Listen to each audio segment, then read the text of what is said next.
Alright, hello everybody, welcome to another night of excellent finals Dota here in the AELUni League Season 1 for 2021. I am the Awanderingbard, and tonight I have the very great pleasure of casting two of the premier teams, and I'm not just saying that, this is top 4 now. Everyone here has proven themselves to be a very high quality of Dota player. It's going to be LoonyMelb from University of Melbourne against the QUT Refugee Esports team, a team who, if you tuned in last night, we watched cast their earlier in the week match where they just barely scraped by UNSW in a thrilling 3-match series. So will that have drained their energies, or will that have filled them with fresh new confidence going into tonight's matches? I'm excited to find out, and we can all find out together, as it looks like the first draft is about to go live. Now this is a best of 3. It is also an elimination series, of course. I mean, in the top 4 we're running out of room for there to not be elimination series. I believe everything from now on matters that very high degree. And of course the winner of this match will go on and play UOM, and then the winner of that match gets a shot at the reigning tournament favourites, the UQ Ultra Chads. But that's still a long way off for these teams. They have to focus on their opponent that's right in front of them. It'll be Elite and the boys from Refugees. They're going to be taking the ultimate final pick in this first draft. LoonyMelb, they lead us off with a Bristleback ban. Bristleback dominating the series that we cast last night, and of course this patch in general. Refugees going to be banning out Grimstroke as their first ban, another very strong hero and particularly popular in the Australian scene. And it's interesting to see, like, often in these matches, the first couple of bans come out very, very quickly. Teams sort of aware already, but we're already delving into the time available. Just taking this draft at a measured pace. There's no reason to rush anything at this point in proceedings, of course. If you're LoonyMelb, it would be, frankly, a disaster if they dropped out here. I mean, look, making top 4, it's hard to be sad about that result, but this is a team that only lost one series through the entire regular season. That was to the Ultra Chads. They've looked very strong in the final so far, apart from, unfortunately, a loss to UOM. But, that can happen to anybody. Everyone has an off day in Dota every now and then, and LoonyMelb, they've shown that the quality of their players on their team overall is some of the highest in this tournament, right? There are certain teams who are carried by particularly strong individual play. LoonyMelb have shown strong play and coordination across the board in most of their games. Good captaincy as well, solid drafting, just a really sound team in general, and would have been one of my favorites to make the grand final. But now they find themselves, with several do-or-die matches between them and that kind of result. So if they want to back up from their strong second place finish in their group in this regular season, they have to get it done here tonight. No second chances this time. They have to show that consistency and take out the Refugee Esports team. And Refugees, for their part, they are on shaky ground here. They did lose their previous series against LoonyMelb 0-2 in the regular season. It was not a disastrous stomp, but I don't recall it being thrillingly close. I think that at least on that day there was a decided gap between the two teams. That being said, Refugees also were down several games in their head-to-head against UNSW going into their series that we cast last night, and they ultimately came out on top of that. No cheating, no frills, no cheese strategies. They just they pulled out a couple of different drafts. First, a Bristleback draft, which has earned them the ban of the Bristleback, or helped contribute to that ban here today. But then secondarily, they went against the grain of the patch and actually beat a Bristleback with a really interesting I'll say counter-meta draft, right? Like right now teams are emphasizing picking a lot of Sage building, life-stealing or healing strength supports, strength carries, and supports that buff up those carries to sort of make up for their relative lack of damage output, or simply heal them so that, especially in the case of a Bristleback, you kind of just are unkillable and ignore the enemy team or force them to retreat from you while you knock over all their buildings. That's why LoonyMelb have prioritized Ancient Apparition, because even after banning out the Bristle and the Medusa, this healing cancelling hero is still one of the hardest counters to a ton of favourable picks that the Refugees could go for. But the Refugees, they first picked Bounty Hunter, which is absolutely, I'm not going to say it's a terrible hero right now, certainly not something that you see a ton of, not every game. And now Lina to follow that up. So opening 2 picks, they've tried to keep their draft as open as possible, which is the way to do it. This Lina, both teams do enjoy playing it. Bogged Finance has maybe been one of the foremost exponents of the POS4 Lina that's so popular right now. But Kimbup did a really good job on it last time as well for Refugee. So I sense that the Lina could be a very contested pick, possibly even first pickable in this series. But, they get a first phase here alongside the Bounty. So if that's your support duo, which I would That would be my first guess, is that it is. You've got a really strong combination of burst damage and control from the Lina to get kills, and of course Bounty Hunter, who can help provide vision and make sure that a killing hero like Lina sees a strong return for your team. In fact, Lina mid hasn't been super popular this patch. Traditionally, this sort of first phase Lina would be a flex pick threatening to take it mid. Bounty Hunter could revive that mid pick. I mean, there's nothing to necessarily counsel you against mid Lina at the moment, I don't think. You certainly would be able to make use of the current Bottle Bonanza in the early game with those water runes. Lina's no stranger to dumping out mana on nukes in lane and shoving in the lane to control the runes. And then, if Lina, you're worried that she might fall off in the later game, especially if these tanky cores start to outscale her damage, Bounty Hunter can get you the maximum return on your early game dominance by amplifying the gold bounty from those kills while you still have a big level and spell damage edge, and potentially mean that you can snowball over the top where normally the hero would fall off. But LoonyMelb, they're not intimidated by the Bounty Hunter. They are happy to take the back seat in terms of tempo and pick up a Spectre.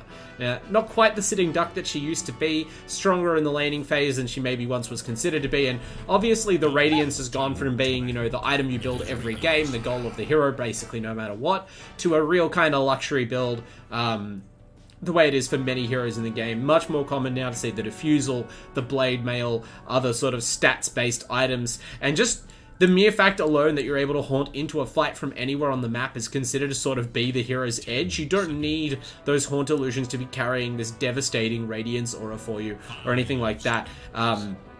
Certainly, when you're facing a hero like a Bristleback or other tanky cores that are popular right now, they can kind of shrug off the Radiance burn. Like, I'm in two minds. It is an item that lends itself to a war of attrition, but you're almost better off just building Spectre around stats and agility and armor and allowing Dispersion to do most of that work of sort of winning the passive damage war instead of going for the risky long Radiance build-up. But look, given half a chance, who knows what Vorkwar will do. That being said, they're going to remove some of the counters to Spectre. Of course, Dispersion is one of the most important abilities in the game in terms of passes that can be broken, so that necessitates a Viper ban.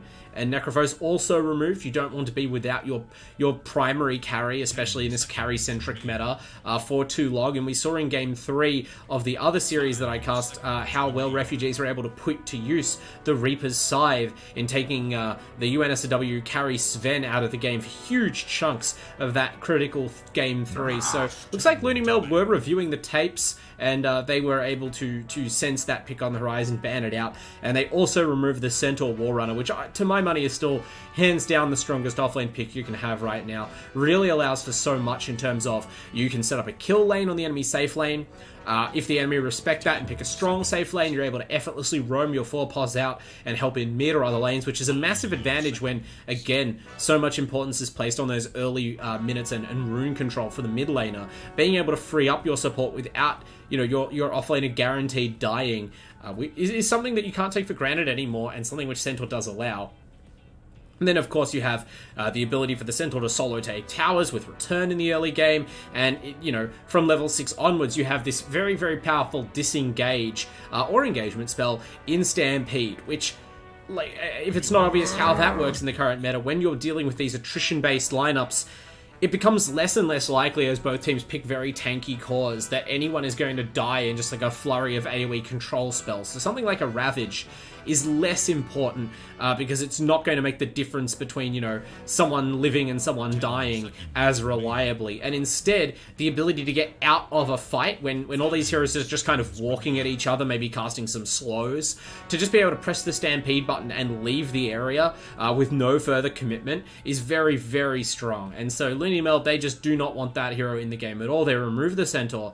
Meanwhile, Refugees, they've taken this time to ban out Puck, Void Spirit, Axe, all very strong laners and signature heroes of the various UNIMEL players. Yarak loves the Void Spirit, Duckflinger loves his Axe. So take those heroes out of the game, make them go onto something a little bit less comfortable. Always a valuable way to utilize your bans in the mid game. And it does look like the Refugees are remembering that Game 3 draft. They've brought back the Weaver core, which Griefer, their third core player. They do swap lanes around a lot, so I'm hesitant to say 3-pos player, but they were the Weaver player last night, or in the games I cast last night from replay. And after a rough early start, it was the ability of that Weaver to hunt down squishy supports constantly in fights that ultimately made the difference. This game, there'll be even more emphasis on that because, of course, those supports are likely easy fodder for tracks from the Bounty Hunter, easy gold for the Weaver to bring in. And LoonyMelb, they pick up the Rubik, so this may not be a support, but if it is, AA and Rubik, they're both very squishy heroes for the Weaver to feast on. Obviously, Rubik does enjoy playing against Weaver for certain reasons, primarily that you can steal Shikuchi and just have an absolute ball. It's like the best mobility spell you can probably steal thanks to the low cooldown, extra damage potential, and very high mobility. But, you know, that doesn't mean that you're always going to be able to steal it and get it off before Weaver bursts you down, especially in the middle late game once the Weaver has a couple of items, and especially when there's a Slider in the game for Refugee Esports now, who can further reduce the armor of LoonyMelb. LoonyMelb, they go back and they grab the Kunkka, really nice choice, a hero that naturally combines well with Rubik and AA, and also is a strong team fighter, even against all of this high damage and armor reduction. Thanks to the flat damage reduction of the boat. The Kunkka run buff that you get by throwing the boat over your own team does do a good job of negating a lot of this armor stacking, or minus armor stacking, that Refugees are threatening with the Weaver-Slider duo. And you do want to be able to team fight on the LoonyMelb side, because the primary way that we've seen them, and lots of teams use the Spectre, the classic way to use a hero like Spectre, whose edge is global mobility, and whose weakness is sort of like burst farm speed, is that you want to be playing as 4 on the opposite side of the map. You want to create space. Typically they take down the enemy tier 1 safe lane and take control of the jungle like that, and then 4 of their heroes will play very forward and leave a lot of space behind them for Vorkor to steadily farm up on the Spectre. Now, in the past, we've seen Duckflinger play very greedy offlaners for LoonyMelb, because Spectre doesn't need to farm a ton of camps at once. In fact, she can't. Right, so this is a hero that is not about farming pace, but it's about using the gold very efficiently that you have farmed, and that can actually be an asset. Often it is the hero's vulnerability. You have sort of a slow farming speed compared to other heroes like Anti-Mage or Medusa, who can just like accelerate their farm to crazy levels based on how much space they get. But in this case, if you're able to pick a greedy offlaner, you can run something like the OG offlane Alchemist, or Duckflinger was playing the Aghanim Shard Axe. Unfortunately, that's been nerfed. I don't know if that's still going to be an option, even were Axe not banned. But the principle remains. You can play a hero like Kunkka, who just blows up whole creep waves, and you're not taking farm away from your Spectre, because your Spectre is perfectly happy, you know, getting as much farm as she can from the neutral camps and any deeply pushed in waves behind your team. It does mean that that 4-man unit needs to be as strong as possible, though, so that they can hold their ground until Spectre's ready to haunt in if they're attacked. And the Refugees are certainly going to be testing that, because they are built to get kills in the mid-game. The Weaver, the Slider, the Lina, all very high damage heroes, very fast moving heroes, lots of control, lots of burst, and sort of sustained damage. And the Bounty Hunter ties that all together. Even more nukes, even more vision, and extra gold on kill. It's no mystery what the Refugee Esports game plan is here out of the lanes. So interested to see what LoonyMelb do with their final pick to try and shore things up. The Huskar and the TA are their final bans. Well, Refugees, they remove the Legion Commander and the Tiny. So one of the primary sort of like one of the best early game fighting supports or fighting heroes in general, owing to very high burst damage and the unparalleled position manipulation of Toss to either create or disengage from fights, as well as the Legion, who, it's weird to say this, but it's sort of one of the strongest supports in the game right now, because her Aghanim Shard is so good paired with a carry like Spectre. The heal and attack speed buff, the magic immunity that you temporarily gain, all very powerful, really not something you can get anywhere else. So it makes sense to ban that out. And now LoonyMelb are kind of left with a conundrum. I wouldn't mind seeing some sort of greedy offlaner with an AoE disable. It might be sacrilege to put on the same team as Kunkka, but Tidehunter is allowed in this game right now, and I actually think it might be an okay game for him. Obviously says Kraken Shell against the stun combos that Refugees are threatening. Very beefy, sort of has inherent physical reduction that's strong against Weaver and Lina since it blocks per hit, and can build magic resistance very easily. They go with a different variation on the theme. They pick up the Sand King, so they're prioritizing more early game aggression potential, right? Like, Tidehunter lacks the ability to really make a lot of kills happen in the early game. It's all about the Ravage and just being tanky and farming otherwise. So rather than go with another high cooldown that could be exploited, I admit, by the Refugee lineup as it is, they go for the Sand King. Burrow Strike is going to be on deck from the early levels and very frequently. Always a strong stun, great to break up stun combos from your opponents. Refugees, they go with a hero that Elite has proved himself on time and again. It is the Leshrac.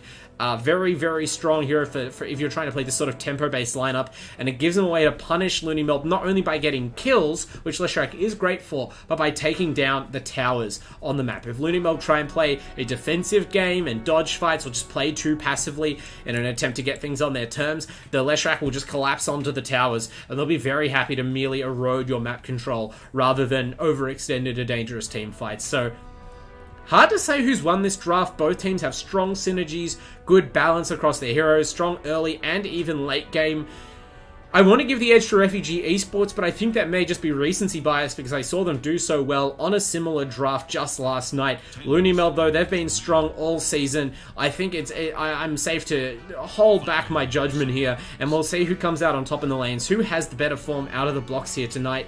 It is a 3-game series, so whoever does lose here will have a second chance, but only one. This is an elimination final, and Refugees and LoonyMelb, they have to be bringing their absolute A-game tonight if they want to progress further into the AELUni League finals. And who wouldn't, after all? Because, you know, this is such a great competition. Some of these players are sort of regulars in the broader pro scene in Australia. Some of them aren't. Some players, this is sort of the highest stage they get to play on in terms of Dota 2, at least for now. And they really want to prove themselves as best they can here. So shout-outs to all the players on these teams for making it this far, and I hope that they are all at their best tonight. At least they'll be playing with the best equipment available, of course. As we get into the game, we have to shout out a few of our sponsors, namely our tech sponsors. We've got Rig Headphones, Rig Gaming. It's what it takes to win. They offer really great customizable headphone rigs to gamers. They're offering additional prize packs in cooperation with some of our other sponsors, which we'll talk about a bit as we get into the further games tonight. And you know, their rig team are available to sort of help sponsor all sorts of esports events around Australia, so we're really grateful for their support. Anyone else who can jump in and help support Australian esports is good in my book, such as AOC. AOC, the other hardware sponsor that we have, very high quality gaming monitors, all of the technical specs that you need, great form factor. You can see the nice extendable stand there, doesn't take up much space on your desk, good for cable management. All sorts of things have been thought about. That's how you can tell that these are specialist products. They're not just sort of generic big box brands. They work with gamers to produce constantly the best quality hardware available, and we're proud to have them supporting us tonight, of course. As everyone takes the traditional level 1 pause, bathroom break, trash talking opportunities, everything else you need to get out of your system at the start of a great Dota series, we will run down the players for tonight. I've talked about a couple of them. Elite on the Leshrac, always leading from the front here for the QUT Refugees squad, being a great team to watch throughout the season. We've got Legend Slayer on the Slaughter, looks like playing core tonight, so they continue to rotate their roles pretty relentlessly. Apart from Elite in the mid lane, it's never quite certain what these teams are going to be busting out. Kimbap will be playing that Lina, that's consistent from the night before. And of course, Griefer on the Weaver, where it works so well. And actually, is this a core bounty hunter, perhaps? Towers, I mean, carrying a lot of regen, probably not, but Bounty Hunter is a hero where I feel like it's been a while since I've seen this work really well. The last time I saw a Bounty Hunter win was, I think, a position 1 Bounty Hunter played by Splicko in a very unusual lineup late in the OEDL season.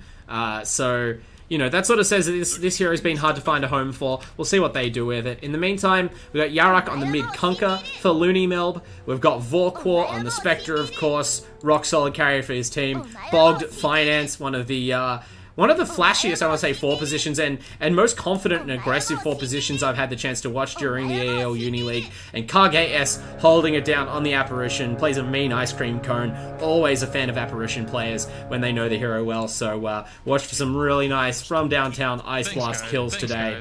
Thanks a lot. And we're off to the races. Teams just casually splitting the bounty runes. No early engagements. just making sure they get to their lanes intact. No one wants to accidentally die at a bounty rune and end up missing their block or any other sort of important pre-game assignments they may have. For Tau, no invisibility on this bounty hunter. His assignment is to harass Vorkor starting right now. 12 gold stolen. Thanks to that Janata level 1, that'll only be continuing throughout the laning phase. We'll see how much ability they have to punish this bounty hunter, but it's likely not a lot, right? Like, Ancient Apparition Spectre is not really a very high kill potential lane. AA can be a fine babysitter, but when you don't have a strong setup for the Cold Feet or high damage coming out of your lane partner, it really is mostly a spell to force someone like Legend Slayer to disengage. You know, he walks forward to stun the Spectre, you cast the Cold Feet, he can't commit to that kill.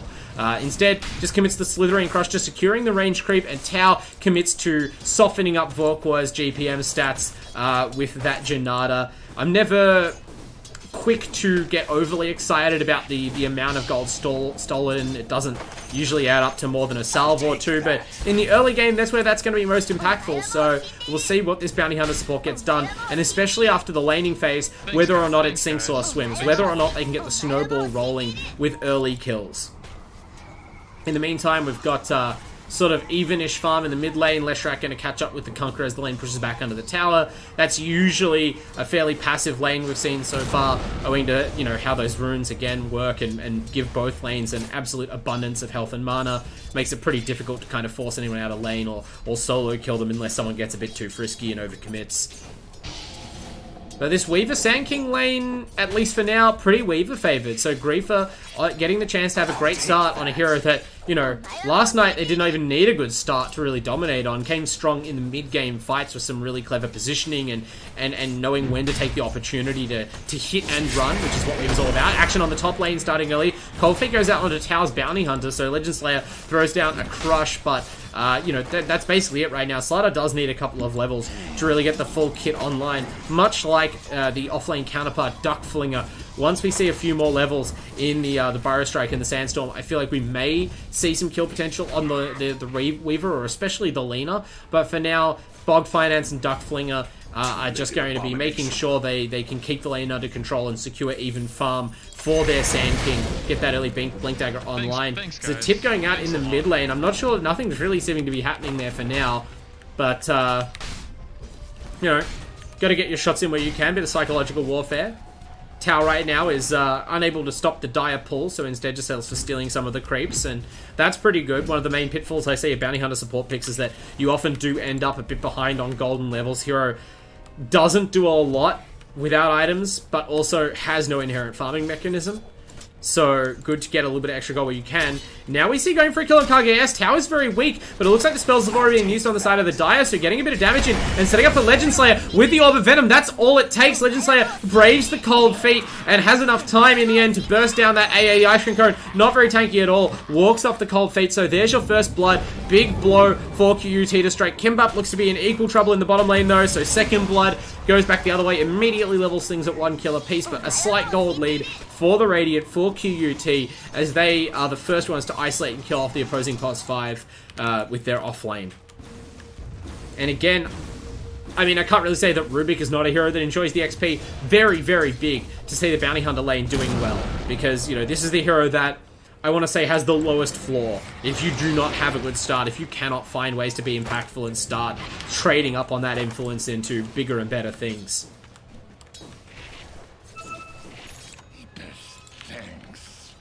They're calling the bounty missing, but Tau is consistent. Right back to the top lane. Sentry Ward going down here from the Dire to try and scout Tau out. Of course, there is a sentry of his own on the bounty. He's going to reveal himself in the lane now. Walks straight to that sentry and is now immediately aware of it. They cast the Cold Feet before the invis is broken, so they'll know that that sentry was placed. Probably even where it is as well, considering the positioning of the BH. Ran through the trees there and only showed himself right in front of the tower, so you know, unless they've placed a very, very conservative sentry within their own tower range, you sort of have an idea of whereabouts it probably is.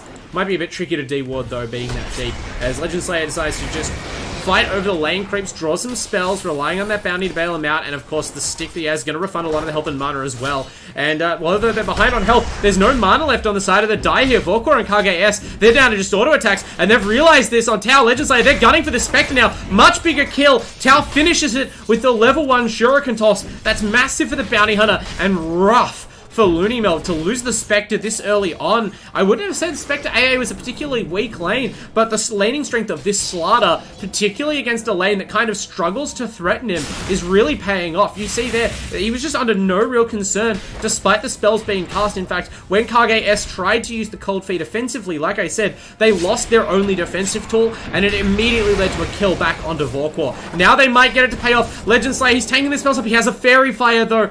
The Chilling Touch, not quite enough damage. Let him play that one real cool. He's going to walk back to base now, give some space to the Bounty Hunter to gain some XP. Maybe actually they're going to both walk back together, make sure they're at full strength when they return to the lane. I don't mind this as we see Elite committing under the mid tower. He actually wants this all the way. I thought this was just harassment. He tries to kill Yarak, gets juked in the end. The Edict is still running, but Yarak manages to just stagger outside of the AoE. So in the end, it did just turn out to be a costly trade. Bog Finance, though, TPing in on the Rubik. Too late to assist directly with a counter initiation, but easily in time to hand a bottle back and forth and refill Yarak's mana. And this is going to indirectly lead to a kill. Elite kind of took that too casually, just walked back into tower range. Oh, look at that. This is why you don't start to trash talk too early on. Elite was very quick to tip KGS after the first blood, and now, as he is the first one to go down in the mid lane, he receives it back in kind fourfold from the LoonyMelb side, but immediately QUT are looking for a retaliatory kill on Duckflinger. They rotate the bounty to the bottom lane. We're still far off from having that track, but it doesn't matter.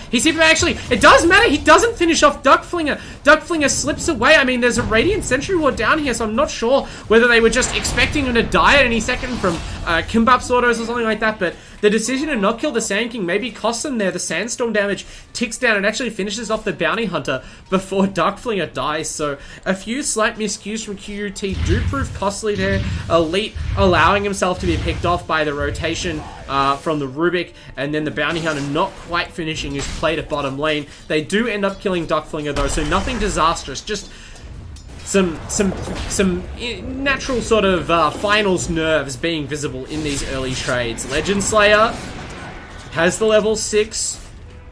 He's the only one in this lane, which is good for him. Haunt and Ice Blast, both very good spells for killing the Slardar. Could really change how this lane has to be played, but for now, still has a big advantage. Calls the Bounty Hunter back up. Tau just trying to secure vision and secure levels. Level 3 right now, it's natural to be a little bit behind, but you do want to get that track online as soon as possible. I would have even thought it would have been worth giving him a lane to farm, which is why I expected him to maybe stick around invisibly and leech some XP when Legend Slayer had to back before. But Tau is playing it very safe, very distant from the creep aggro at most times. Now at least gets a pull. And the mid lane farm fiesta continues. Looks like Yarak is going to get a DD rune now. Could be his chance to finally get a little bit aggressive. Duckflinger goes for the epicenter, but they've caught him in the trees. Who's going to be trapped here? It turns out to be Duckflinger who goes down. Barely just. That was a bit of a... I'm not sure whether that was a desperation epicenter or whether Duckflinger was actually trying to go for a bait on from the start, but it nearly turned disastrous for Griefer and for Kimbap. They just have enough damage to finish off the Sand King and get away. But Lena does eventually go down as the Rubik rotates over to finish the kill. And Elite, speaking of rotations, try to make a play up top, and Yarak just arrives after him with that DD rune out of the bottle and finishes the Leshrac. So again, Elite not finding it too easy to translate his early game or laning phase strength into cross-map plays here. This is starting to feel like a bit of a problem for the Leshrac. Of course, this is a hero who can farm a lot of gold and can also die and give it away very easily at most points in the game, right? Like the strong Leshrac position that we found Elite in game 1 of their previous series, where it's instrumental in giving them the series lead. That came out of not just a strong lane, but several successful early rotations. Not what we're seeing right here, although there are successful rotations being made by QUT. They're just all onto Duckflinger. Elite did get involved in that one, it looks like, so big win for him. Has a Fairies Trinket, looking towards that Yule Scepter as the first item, but definitely does need that. Only 1100 hit points right now. Fairly squishy for the kind of hero he wants to be, for the forward position he wants to take in these fights. He's up against a lot of nukes and stuns, and that survivability is going to be a recurring problem, even if he's able to sort of stem the flow of early deaths that we've been seeing.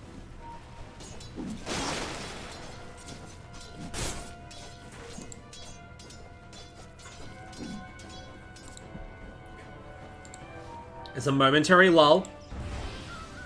Tower's getting some XP in the mid lane on the bounty. Now he's trying to deny the haste run from Yarrick. He's going to just arrive in time. Found that to be worthwhile, you know, potentially risking his life to take a rune off the Kunkka there. Kimbap also risking their life. He's like going in too deep here behind enemy lines. Maybe he was trying to get to the secret shop, it looks like. Yeah, picked up mana boots, but those cost 900 gold and a death. These days, Ice Roll really nerfing arcanes in the most recent patch. And Duckflinger and Bogged Finance, the deadly offlane duo of LoonyMelb, they will be the beneficiaries of this. Just waiting on top of that cliff. Easy kill on a squishy Lina when you combine all their disables. And Duckflinger now has Epicenter available once more. Didn't quite pay off last time, but that was from a pretty bad position that he started in. If you can get an aggressive play onto, say, the Weaver, or really any of these heroes right now, the Epicenter looks like free kills. And with that pressure, Duckflinger is going to be menacing this bottom lane tower, sort of daring anyone to come and stand against him, even Elite. Who, you know, credit him just focusing right now on farming up that Yule Scepter. Legend Slayer. We haven't looked at this slider as much since the early levels, but starting to really progress towards that Blink Dagger very quickly. KGS, he's going to go down now. Yes, caught out there. The last auto attack from the Lina helped out by the slider, Corrosive Haze, and that was a surprisingly casual kill attempt. One moment they're all just standing in the lane, and then was suddenly like, the Radiant were like, hey, we can just kill this apparition, right? It's like, oh yeah, you want to go? And KGS falls over. I mean, it's just the nature of playing a squishy support with no escapes, no immediate disables. Now, LoonyMelb looking to make a play of their own at the enemy safe lane tower. Bogged Finance has a stolen Light Strike Array level 3. He wants to get the action going, of course. But Griefer just immediately departs. Senses the current's changing. Didn't even necessarily have ward vision, I don't think. Just some game sense. Recognizes that his team are all playing on the top side of the map. No enemy heroes are visible in mid. Therefore, I am about to be ganked. And if they're ganking a Weaver with Shikuchi and Timelapse, they're ganking me with like 4 heroes. So, I just don't want to be under this tier 1. You guys can have it. That being said, this is what we talked about in the draft, you know. Once you take down this enemy tower, tier 1, the bottom side of the map becomes Vorklaw's playground. So we are about to see possibly a head-on collision between the two teams as LoonyMelb, they're incentivized to fight away from Vorklaw to create space, and QUT are just incentivized to fight. They have a bounty hunter. Again, there's really only one reason to pick this hero. Or I should say, there's one situation in which this hero particularly excels. You can grab a bounty hunter, just walk around and provide vision. I just don't know if that, you know, is an exciting way to use your first pick bounty hunter. Whoop. Okay. Tau, moving into the mid lane here. We've got Yarrick, Duckflinger in the mid lane showing that Bogged Finance and KGS are just behind them. Bogged gives up the game a little bit there by just throwing an LSA into the lane. Tau gives up his own position with an attempt to get a track off, just trying to prepare for a fight, but the fight starts earlier than he would have wanted. Great X mark to bring him back into things there. Now his team arrives shortly afterwards, though. It's not going to be clean for the Dire. Elite, he's got... Is he invisible right now? No, it just looked like that for a moment. I guess he maybe was invisible and just immediately broke it. I think he was. He was just walking along beside them with the Pulse Nova toggled on. And now we have the most tactical pause as Elite is midway through a split Earth cast. That being said, there's no way that anyone can really stop this or even realistically dodge in the time available. If he is, as I assume, leading Yarrick and KGS, this is going to be a 2-hero split Earth. You can see Legend Slayer is also applying the Corrosive Haze. Has just applied the Corrosive Haze to Kunkka. That's minus 10 armor. Minus 10 armor, folks, at level 1. That's ridiculous. And Tau, of course, throwing in the track as well to further amplify that. It's going to be a real issue if both of these heroes die, and let alone if they both give up track kills. But that seems to be what's happening. I almost can't see a way out of it. Bogged hasn't got the LSA anymore, has a Shadow Walk stolen. I'm not sure if the LSA was just expiring or not. I assume it is. The duration on the level 1 spell still isn't that high. So potentially a really bad team fight that we're about to see. And, you know, Tau had to buy back for this on the Bounty Hunter. But if you get these 2 track kills, that is every inch worth it. Tons of money coming in for the Bounty Hunter in particular. Double kill for Elite. has that Yule Scepter but did not need it there, and that is exactly the kind of thing that they need when you're playing this kind of lineup. That is justifying the Bounty Hunter's existence in the game. Bog Finance sticking around for now, has the Stolen Shadow Walk, so allows him to take up a more aggressive position, but unfortunately there's sort of not much to be done with that. You just have to watch this Radiant team take down your mid tier 1 tower, and now they're collapsing onto Vorkwar, trying to play that game as the Spectre managed to avoid getting tracked for a while. It looked like he might have TP'd out, but Legend Slayer with the blink gets into the trees and stuns the Spectre up. Vorkwar forced to haunt back to mid lane, but the rest of LoonyMelb, they have respawned. It's the early game respawns are fairly short, and that means that the foremost haunt target, you're able to immediately get back into the safety of the team before QUT can really align their spells and finish off Vorkwar. But that was a real scare, and that says a little something about this Spectre game plan. You know, LoonyMelb are not the only ones who've been studying each other's footage. You've seen how Vorkwar plays this Spectre. You've seen how effective he is when he's given untold space, as he was in the last matchup I cast of theirs. And so with this Bounty Hunter, with this fast-moving Slardar pick and their ability to give vision and to chase the Spectre even into the trees, they are putting Vorkwar on notice that you will not be safe when you split push that deep into our side of the map. Whether or not Vorkwar actually respects that warning, we will have to wait and see. But it is going to curtail the Spectre's game plan a little bit, one way or the other. And this could curtail it a lot more. Legend Slayer just sniffs it out. Deep vision, providing a lot of benefit right now to QUT. And this time, there is no haunt. Vorkwar eats a Laguna Blade and gets put on the bench for 30 seconds. More importantly, has to give up some of that gold he was farming. Delays that itemization. The Blade Mail is up already, but the Blade Mail, not the fastest farming item in the world, only has Brown Boots as well, so really playing a conservative Spectre right now. It's going to be a long time before that is, you know, a danger to, say, Elite or to Slardar in these fights, and, you know, every time you die, it's going to be a little bit longer. Elite, meanwhile, just to really emphasize the gap between them, is free farming the bottom lane deep on his own side of the map, although Bogged Finance is similarly in position. That level 1 Shadow Walk again now has called down a rotation. 3 heroes smoking in behind this Leshrac. Looks like curtains for Elite here. I don't know how you get out of this situation. The stun lock has to be coming through. When will this Yules take effect? It will now. Actually, a massive Yules dodges 4 different spells. He will die in the end, but you get some value out of that. The team not even attempting to come in and save that Leshrac. Of course, you know, you see 4 heroes at once and you just immediately call out on the voice comms like, oh no, I'm toast everyone. They got me.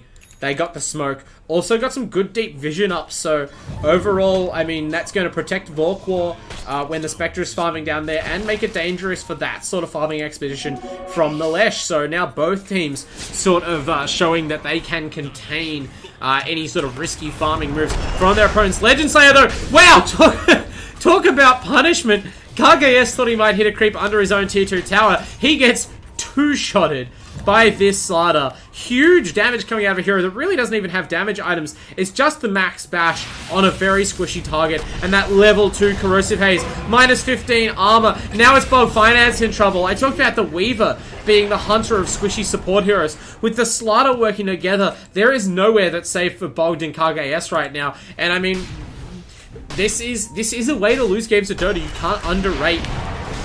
Obviously, it's worse one-off to lose your Spectre than to lose your AA or your Rubik. But if you lose your AA and your Rubik every fight, or every time they try and go anywhere on the map by themselves, every time the enemy gain vision, it will eventually bring your team undone. No team in Dota in 2021 can operate with, like, supports effectively not being on the map. Elite back on the map, going to test their luck again, or test his own luck, test their ability to punish him. Roams into the bottom lane. This time it's just KGS and Yarak, though, who come for the Lesh. They have the Haunt available, but they have to pull the trigger pretty soon, and the Lesh just teleports out, so they were trying to play it cool and not over-pursue into the trees, and they missed that kill. That's the difference between bringing 4 heroes and bringing just 2. And, yeah, I mean, considering how many ultimates were dodged by just the Yules last time, I would have maybe, you know, committed and brought the team again, but I guess they tried to be a little bit more greedy, tried to get a little bit more efficient map usage by only moving a few heroes down and leaving the others to farm. And in the end, that just means that Yarak and KGS go wanting, and the Lesh is able to hold onto his gold. We can see Elite has Boots of Travel now on top of the Yules. That may have contributed. That extra move speed, the quick TP, that's, you know, all part of this Leshrak's game plan and survivability. And ultimately, what this allows QUT to do is to play this kind of off-the-map, very aggressive style where they have 3 heroes in the fog currently.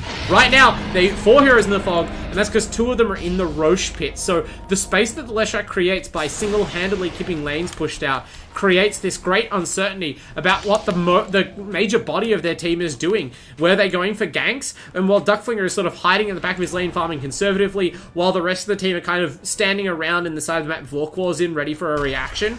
The reaction is instead to go into the pit and kill off the Roche. So big plays from QUT so far. They are looking really strong. They are on a hot run of form right now. So LoonyMelb, I mean, they were prepared for aspects of this strategy, but they haven't been able to completely negate it, and the strong start for the Slider and the Weaver is really translating into overall pretty much QUT getting everything they want. Now they're hunting for the Duckflinger's SK in the trees. Good game sense to avoid the blink from the Slider and retreat. They give up this tier 2 without a fight in the end, but even that is still pretty much a win for QUT. The Spectre's farming the bottom lane, but Haunt's not available, so this team fight is going to be a real 4v5. Legend Slayer goes in deep, it gets chased out. His team try to collapse on that, but they run right into Duckflinger's epicenter, so they bring down the Bounty Hunter basically immediately, and they pop the Aegis as well, but now they'll start to pay for it. Griefer gets the kill on Bog Finest with the help of the Laguna Blade. Kimbap will pay for his part in that kill with his own life as Duckflinger gets another round of spells off, but ultimately both teams retreat. I mean, this Sand King pick definitely showing its value. Duckflinger, always a rock of this LoonyMelb team, really instrumental in that working out, but they did see the tier 2 tower and all of that. They buy a little bit more space for Vorquar, up to a Yasha Blade Mail treads, but at 20 minutes, that's really not awe-inspiring. So, you know, it's just sort of Spectre timings. You've just got to, with this build, since you're not going for a Radiance, none of these items are particularly impressive in terms of how they accelerate your farm. They all just kind of help a little bit, and so we're going to be waiting in like that Manta, which is probably the next choice, as you can see queued up. That's still a few minutes away. That will start to make the farming a bit better for the Spec, but in the meantime, we can see that QUT are really starting to run away with the net worth. An 8,000 gold lead, in part thanks to their success with this bounty under the 5 position so far. And Tau has become the 5 position here, dropping meaningfully behind the laner in net worth. Has the Solar Crest though, and since the rest of your team are able to make aggressive plays around the map, you don't need to do much, you just provide a track. They're not feeling that lack of direct impact, lack of damage and control from the Bounty Hunter, because right now they are ahead enough that it doesn't matter. We'll see whether that stays true as the game progresses, but great stuff from QUT, from Refugee Esports so far.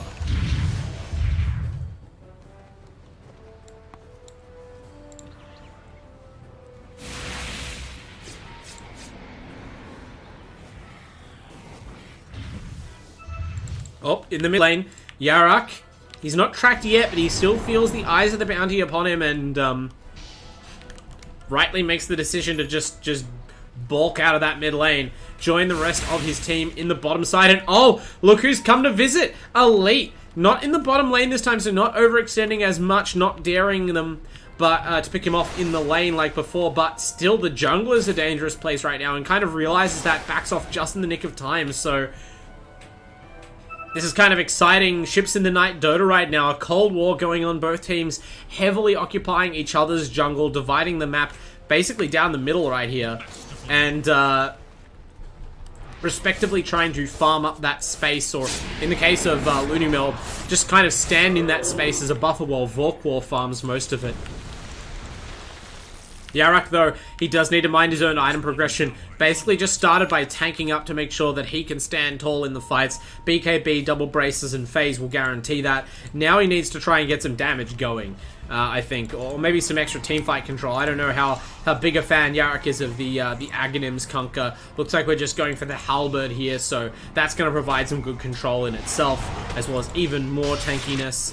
We talked in the draft about how strong Sage-based items are, even after that hotfix nerf that came in the latest small patch. And that will hopefully bide his team over until Vorquar is at full strength. But they have steadily been giving up ground, both in net worth and in sort of map control, collateral, towers. Legend Slayer has a BKB finished of his own on top of the Blink, going for the Slaughter Aghanims now. Very powerful item. And that will allow them to really kind of like post up outside the base even more than they're already doing. They haven't gotten the tier 1 tower bottom yet, so the dire triangle, it has been, you know, fully in the control of LoonyMelb. They've done a great job of not even allowing wards up there, really. But with one more bad fight, they could lose control of that critical farming area as well. And it looks like QUT are trying to set up for that fight. Both teams now posturing in the mid lane. They get an X mark off of the bounty. Not probably committing to... Actually, no, they are going to commit to this. Duckflinger blinks in and has the dust. Now they have the Aim Shade Apparition Ice Blast, and they let Tau go. It's only a 5+ bounty hunter, but that's the most decisive play that's been made by either side in the last couple of minutes. Nice coordination, almost letting him think he was away, and then the Sand King blinking in at the end of the Conquer Disable, the X mark, to land the stun into the Ice Blast. Low commitment kill, hard to react to, and, you know... Small things can add up over time. If you can consistently execute that kind of pick-off anytime you get a little bit of vision, that itself will add up before. It's sort of like what I was saying about QUT and their kill potential on the dire supports. The question is how often you can line that sort of thing up, because that is really the first time in the last couple of minutes that these two teams have even been within spell range of each other, really.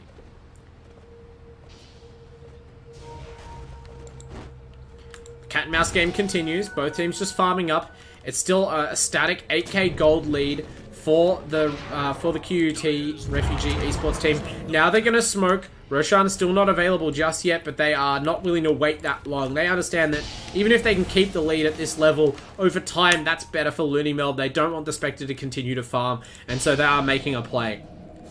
Pos4 leading the way in, has his own fresh BKB timing now. So double new BKBs available for this fight. Might even be triple. I'm not sure. Yeah, Ali has one as well. They've finished all their BKBs. They have finished farming. Now they want to fight a triple BKB commitment. You don't always see this. They are using it as effectively as possible. They run straight onto the Spectre and immediately get that most important kill. It looks like they're going to lose Kimbap for it, but that is a trade they'll take every day of the week. They haven't even popped their BKBs yet on any of their cores.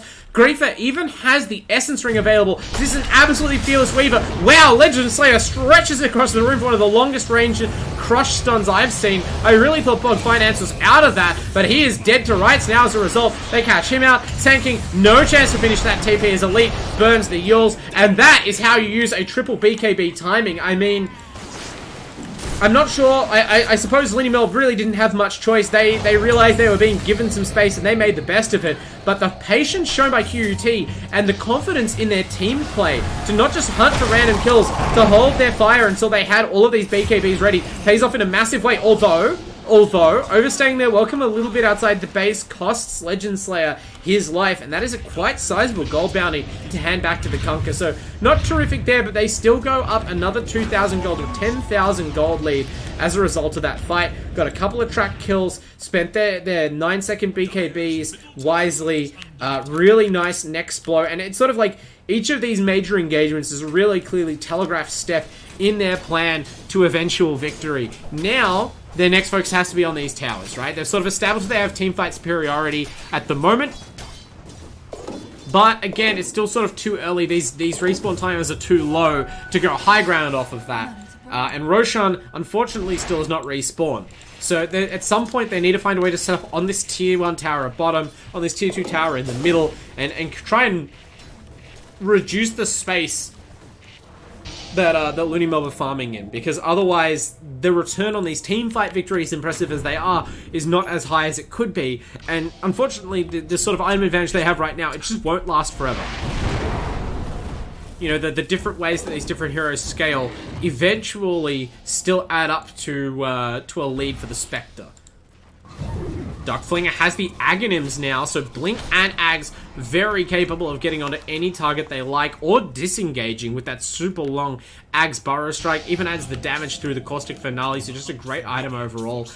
Doesn't add utility to the team the way, say, a Shiva's Guard would, or something like a Solar Crest, but I think Duckflinger is realizing, just like, you know, the Elite Leshrac build, that the ability to farm efficiently and move efficiently around the map, control these waves, is going to be what's really important for both teams. Granted, they can see this sandstorm. They know he's still here. Tau places the sentry ward. Duckslinger is just inside the trees. They surely aren't giving up on this. And yes, Kimbap with the LSA finds Duckslinger. Doesn't blink away. I'm not sure if it was on cooldown or something, but he's really trying to hang out in the trees now, hoping they wouldn't discover him. In the end, that overconfidence or the reckless hope costs him his life. And that really sucks for LoonyMelb. They're relying on this SK to keep the lane shoved out, and it's going to be a blow to his confidence he's able to do that if they are, find it so easy to bring him down. Not to mention, of course, the track kill. Core track kill, and presumably once this Roshan eventually respawns, they've just got Tau sitting in the pit outright right now. Might have to bring him back, though. Oh, Yarak actually... Okay, the Kunka combo is pretty hard to hit on Elite right now between BKB and Yules. Two different ways to get out of that if it's not impeccably crisp. The timing has to sort of be a little bit funky to confuse the Yules timing from Elite, and even then, you can just press BKB if he really feels flustered. Evidently did not feel the pressure at all there, and rightly so, as that kill fails to materialize for LoonyMelb. And I mean, it's been a while since anything important did materialize. I think the most important thing that's materialized for them in the last few minutes is this Skull Basher onto Vorkor, who has, admittedly, quietly continued to farm up, but the Radiant are keeping pace with him. So this Spectre may be entering as a larger and larger force into the game, but it's not by out-farming people, it's just by gradually out-scaling them. I don't know whether or not you're going to overtake QUT in time when they're continuing to sort of hound your team right outside their base in the top lane. Legend Slayer being so strong and so aggressive in his positioning all game on the Slardar now has that Aghanim's. You can see the giant puddles being created. Slardar effectively rocking a heart while he stands in those, plus 10 armor. So really, really tanky boy when he has that spell available, which basically all the time when you consider its uptime and the cooldown of Slitherine Crush. I love that Aghanim Scepter, and this is the perfect sort of game to showcase it. It has it extremely early on for an offlane Slardar who's still, did the sensible thing about blink BKB first to then finish the Ags all in under 30 minutes. Shows how great of a game he's having. But it has been a little while since any major teamfight got had from the side of QUT. They took that last Aegis, they took one fight off of it, and they've been content to farm the map since then. I'm not certain whose side this compromise is strictly in favor of. It's not full-on LoonyMelb running rings around them and getting everything they want out the map without fighting, but nor is QUT clearly confident in forcing their advantage. Perhaps this Roshan is what will change that. Another Aegis onto this Weaver, perhaps, might be what they need to take high ground. Or perhaps the bottom tier 1 tower, which has to date lost just under 100 hit points. It's 31 minutes into the game. That's kind of ludicrous. It just shows you how consistent Vorkor is in playing that side of the map, right? But so far, QUT seem to be content allowing him to farm so long as he doesn't get anything else, and neither does his team. It's been an interesting game plan to see play out. And oh, look at Legend Slayer, fully bold, jumping in a Bog Finance on the high ground, does not burn the BKB, so clearly not that committed to going for the kill, just wanted to see what he could get and try and force some rotations. Meanwhile, Elite is in the bottom lane, has the shard available on the left track, but hasn't put it in his inventory after taking the Roshan. I don't know if someone gave him the shard yet or not, whether he's just holding it for his teammate, but this could be bad. I'm not sure if the shard was like the save there, but this Ice Blast is going to tick him perilously low. I don't think it's going to cost them the Aegis, but that was a slightly confusing engagement. No rotation from QUT to assist the Lesh, and manages to just escape with his life. Okay, does commit to the Split Earth shard now. So that is the repeating Split Earth. I actually don't think I have ever seen this shard, which is a bit telling, but why not? The big AoE, the repeated stuns are going to be very powerful against, I suppose, people like, Sand King and Kunkka, who are fairly static heroes. Even the Spectre could find herself victim to that repeated control. And really just any way to amplify magical damage is what Elite is about right now. Really pushing the limits of this hero damage-wise, since he feels so unthreatened in terms of health, rocking that Aegis and Cheese on top of the Yule's BKB build. And, of course, the move speed from the Travels. This is a very difficult Disco Pony to kill.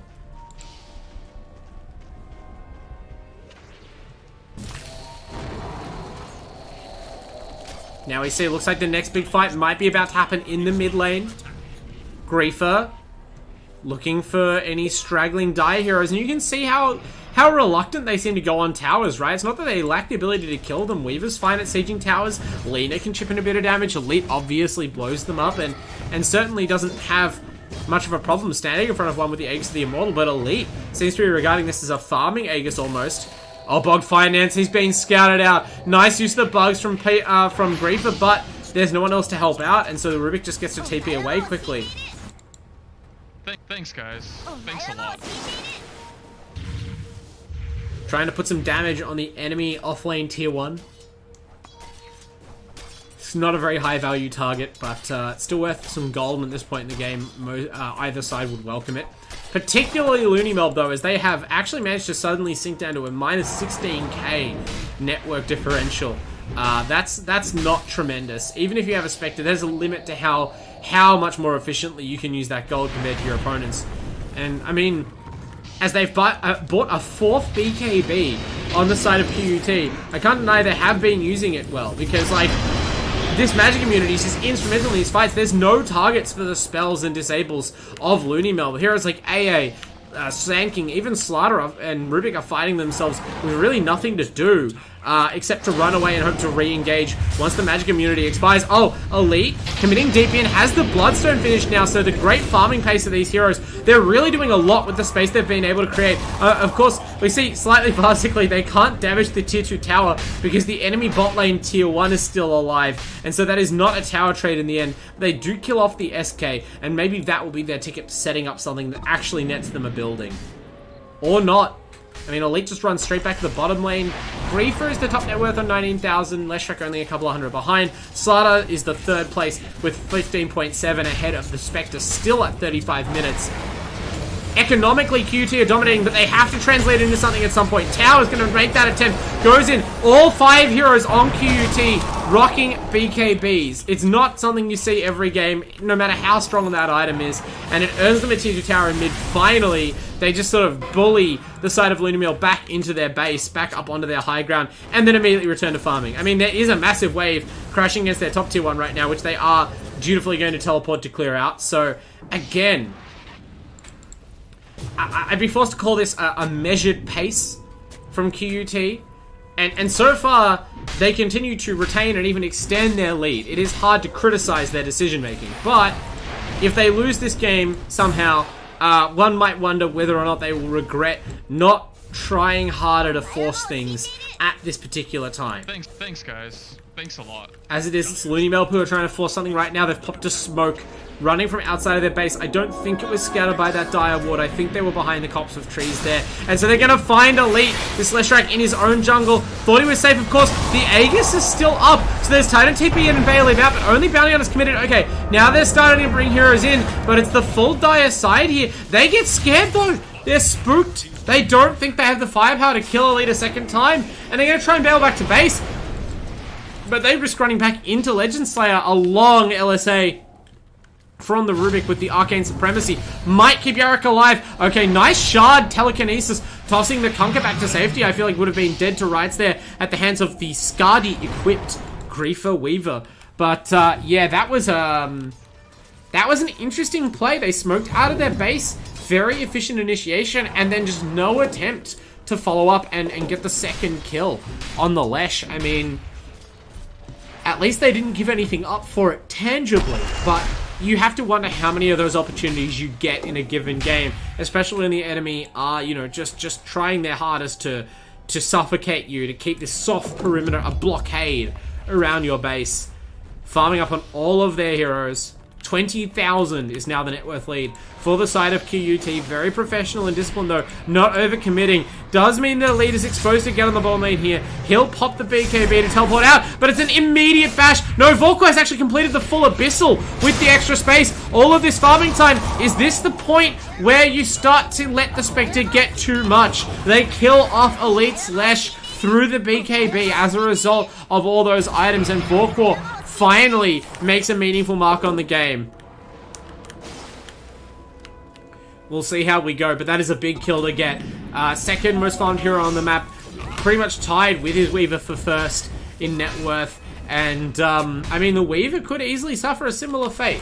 Slightly harder to kill thanks to his inherent defensive spells, but, you know, the threat of this Abyssal Blade equipped Spectre is real now, and something they'll have to keep in consideration as they continue to split the map on the side of QUT and sort of out-efficiency the LoonyMelb team. Now they're chasing Bog Finance. Great blink by Legend Slayer. Blinks have been absolutely on point all game. Even the blind ones, really incredible startup play, leading the way here for QUT.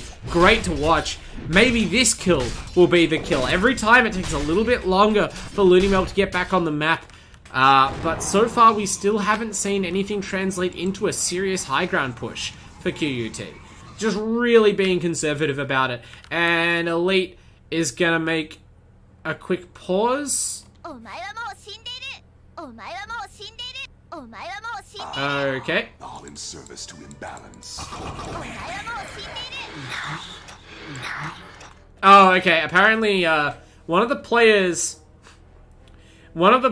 on the side of QUT Esports has the good game chat wheel equipped, which, if you don't play a lot of private lobbies, causes the surrender sequence to initiate, I believe, still.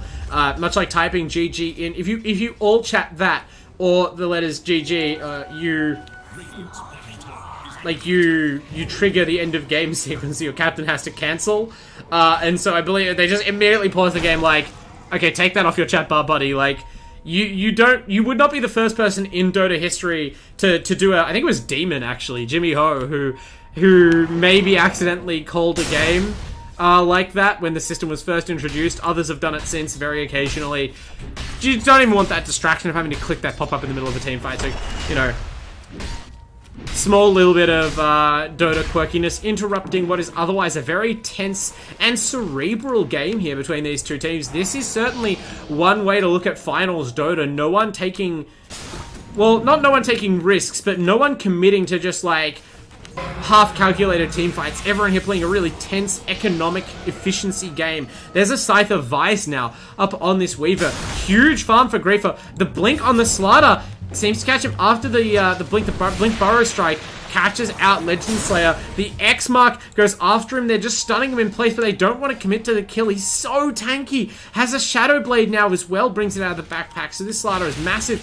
Going to be a Silver Edge carrier for the team now. They've had so much time to farm. They're seemingly confident they can shut down this Spectre, and it's not unheard of, right? I remember a very famous game at TI, you know, it wasn't a Spectre, I don't think, it was an Anti-Mage against Alchemist game, or I think it was Wihar and Arteezy. You can, sometimes, if you just are given all the space in the world, you can out-farm a hero like a Spec, or out-itemize them by using your own gold to directly target them, right? The more stuns and breaks and controlling abilities you buy to limit Vorquar's impact, the better off your chances are. That being said, you can't make mistakes like this. Elite is caught in the bottom lane by 4 different Dire heroes trying to make a play, it looked like, onto Vorquar, but he had so much support ready, and Spectre is no chump at this point, anyway, in her own right. The Manta and the Abyssal and the Blade Mail forcing out the BKB, doing all the work required. Has a leveler as well, the tier 4 neutral item, perfect for the Spectre with all the extra attack speed.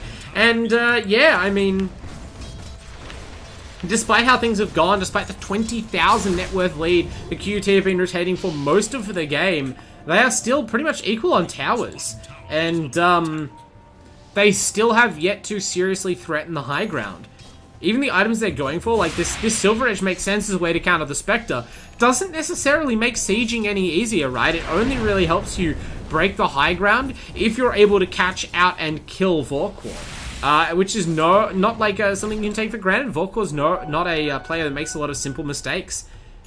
And we can see, so confident is Vorquar in not dying, actually buys out to get the Eye of Skadi up on the Spec. 3,700 hit points, 37,000 hit points would be the PvE mode Spectre.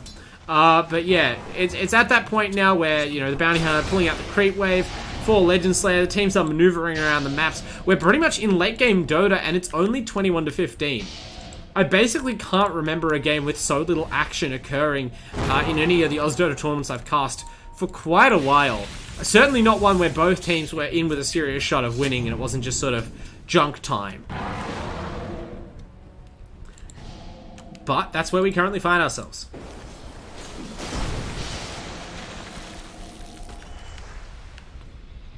QUT looks like they're just looking for their third Roshan of the game. They just don't ever want to give one of these away, and they're happy to never. If they never die on the map, then they never give extra space over to LoonyMelb. It's an interesting theory. It looks like it is going to secure them in combination with their fat minus armor stacking a third straight Rosh here.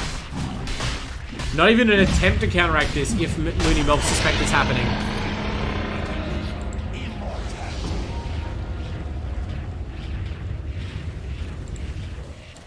Aegis, Cheese, and Refresher Shard all onto Elite, at least for now.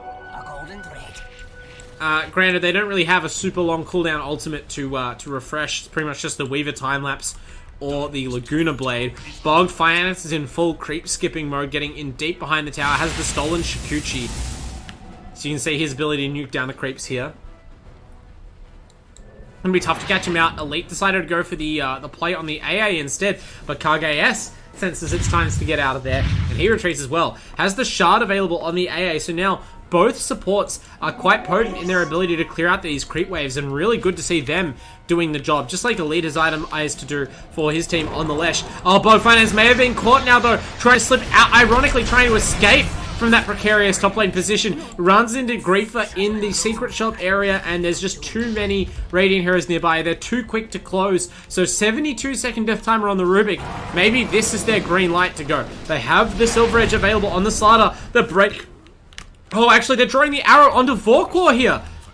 I don't know how they know that, but they're going in deep. I can't see if they have a ward actually currently because they're all staying in this part of the minimap. It looks like they just kind of sussed him out, and now Vorkor realizes perhaps a bit too late how much danger he's in. Runs back to the tier 2 though. He's very, very tanky as we discussed. Gets the assist from his team. Legend Slayer has to pull out after he cups an Ice Blast. The rest of the team though, they're moving on to different, easier prey. Vorkor's back in the fight though, trying to get on that Leshrac, clear out the Aegis quickly. Elite though, making a real fight of it. Hasn't even lost his, okay, loses his first life finally, but it all but kills Vorkor. He doesn't even live long enough to see the Leshrac respawn. Now his team are in full retreat. They are down 29,000 gold, and now it's starting to look like it. But godlike streak onto Griefer. Great job by QUT. They've chosen their fight. The advantage is overwhelming at this point, and despite LoonyMelb having a pretty good setup there, they were short of one disable short on killing that Slaughter and being able to take the fight more favorably. But as it is, they just can't quite hold on to any of these heroes for long enough. The Ice Blast is not enough damage,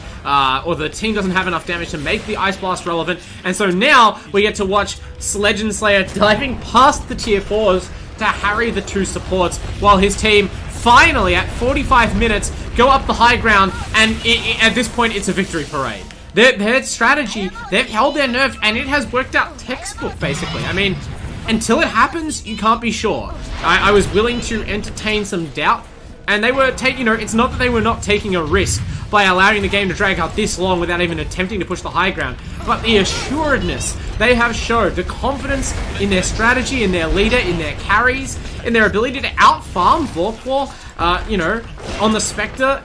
It's all paid off here. They're getting a second lane of racks now. Ice Blast onto Elite. I don't think that will finish him off by itself. The Weaver might die here. Good stun. Duck Flinger comes in from absolutely nowhere. The other side of the map, it feels like, with the Blink Ags Burrow Strike. And they're able to bring down Elite, actually, eventually. That long AA Ice Blast, I don't know if he has the Ag Scepter or not. It's just that it's level 3. It lasts just long enough to kill the Leshrac off. Granted, they do lose their Rubik. Legend Slayer, every member of the QUT squad is so powerful at this point in the game. He's able to just stick around and kill off the Rubik. But, I mean, at the one hand, you did at least get some of these kills finally, picking off 2 cores. At the same time, 2 lanes of racks. It's a rough trade for LoonyMelb. 31,000 net worth reflects their dire position. That's how big the lead is right now. Tau, still not that farmed on the Bounty Hunter, easily the least gold on his team overall, but has just played such a strong game. I've been really impressed by Tau. Even on the unusual picks like the off-lane Ogre Magi that they drafted the other night, seems to have a really great understanding of his role in the game, and just positioning in general, being able to stay alive in these fights, contribute where his team needs it most. And that's been the case here. This has been a successful Bounty Hunter support pick, always there with the tracks, rarely dead, and able to find enough farm to support his team. Granted, they're holding their buybacks here on Lesh and Weaver, and that has given Vorkor time to just bully down the mid tier too. The leveler is doing a lot of work here. They don't have defenders back. I'm not sure if they underestimated the speed with which Vorkor would kill their base. Now they're onto the racks. Great use of Yules by Kimbap. Saves his own life, barely dodging out the Burrow Strike, and that lets Slane get on the back line, the Legend Slayer. He's in their support line, and it's wreaking havoc. Okay, actually has to bail out here, and that leaves Tau kind of alone, stranded on the BH, but the team are finally getting it together. They're just too tanky, too many BKBs. No one can be bursted down, and just with the few extra seconds that those magic immunities, those Yulesers have bought them, they're able to reset from perilous positions. And so instead of getting the kill on the Lina, instead of getting the kill on the Slider or the BH, all of those heroes survive, and it's Conker and SK who are killed on the retreat. Vorkor scrambling back to base, even with a DD rune on this 5-slotted Spectre. It's rough stuff, but if you're a QUT fan, this is very assuring. You know, this sort of play, this clean movement, great spell usage, great item usage, they are on point tonight, and this is the kind of play that could easily see them advance to the lower bracket finals, maybe even 2-0. I don't want to get too far ahead of myself, they're not even 1-0 yet, but exciting stuff, and they are definitely looking to end this game 1 in the near future. A 38,000 net worth lead it is now up to here. All hope of closing things out, you know, before, like, the Divine Rapier phase of the game basically gone now for LoonyMelb. They just have to desperately turtle and hope that this Spectre can become invincible at some point. A heart is next on the list for Vorkor, but there's only so much farm available because the map has now started to really blacken out. For a long time, they held onto that bottom side of the map, and that's why they sort of were able to hold on to hope. But now that they've lost a couple more decisive team fights, things are finally beginning to give way under the strain for LoonyMelb. Duckflinger also constructing a heart. Hearts all round. Aeon discs for the supports. They're just trying to replicate the tankiness and the sort of team-wide durability that QUT have been able to build. Just denying them easy kill targets might be the key to getting back into these fights. It's going to be rough stuff. There is a Minotaur Horn on the Bounty Hunter to help keep him safe. Lina rocking a Spell Prism, Leshrac a Timeless Relic, and now a second Hex. This is the stuff that they need to end the game, and I would expect them to commit that final push. I mean, I guess at this point it's going to be with the 4th Roshan of the game. Really just like textbook Dota here out of QUT. It's up to LoonyMelb to do something proactive and disruptive, because you've seen these QUT, certainly at this point, they will not be pressured into doing some sort of reckless action that allows you to take a turning team fight. No, sir. They are going to play passively. They're going to just keep your lanes pushed in, keep policing the ability of your carries to move out on the map, punishing your supports like AEST when they get too deep. And then once that next Roshan is available, they're going to take that umpteenth advantage and roll up. Who knows? Maybe it'll be a 50,000 net worth lead by the time that happens. Certainly, they're not even really making a move to cut off that Ancient Apparition. They just sort of wait for AEST to lose his nerve and teleport back home. Leshrac is still trying to find ways to scale. I mean, at this point, there's a bottle to sell. I'm not sure what Elite has in mind. Nothing in the quick buy. 8,000 gold in his saddlebags as the Disco Pony. Could be an Aghanim Scepter. Could be potentially an Octarine Core. Might be strong. A Sheevers. Who knows? Happy to take his time to think, to say the least. Maybe even an Arcane Blink would be strong, actually. Try and get the Leshrac combo going faster. Reduce the cooldown of your key stuns. And Vorkor, I don't know if they're setting up. Okay, it does look like they're committing to this. Elite has been lingering in this bottom lane for a minute or more, and they've finally decided that they feel safe going for a kill. This is a nice way to set it up. They throw the dagger for vision. Now the Ice Blast, the Burrow Strike. I was talking about clinical textbook play. That was a great gank out of LoonyMelb. They've had time to gather themselves a little bit, but as those heroes all commit to bottom lane and show themselves, I don't know if that was actually an intentional play by Elite, because that is all the all clear his team needs to take the 4th Roshan of the game. Aghanim Scepters, Refresher Shards, Cheeses flying everywhere.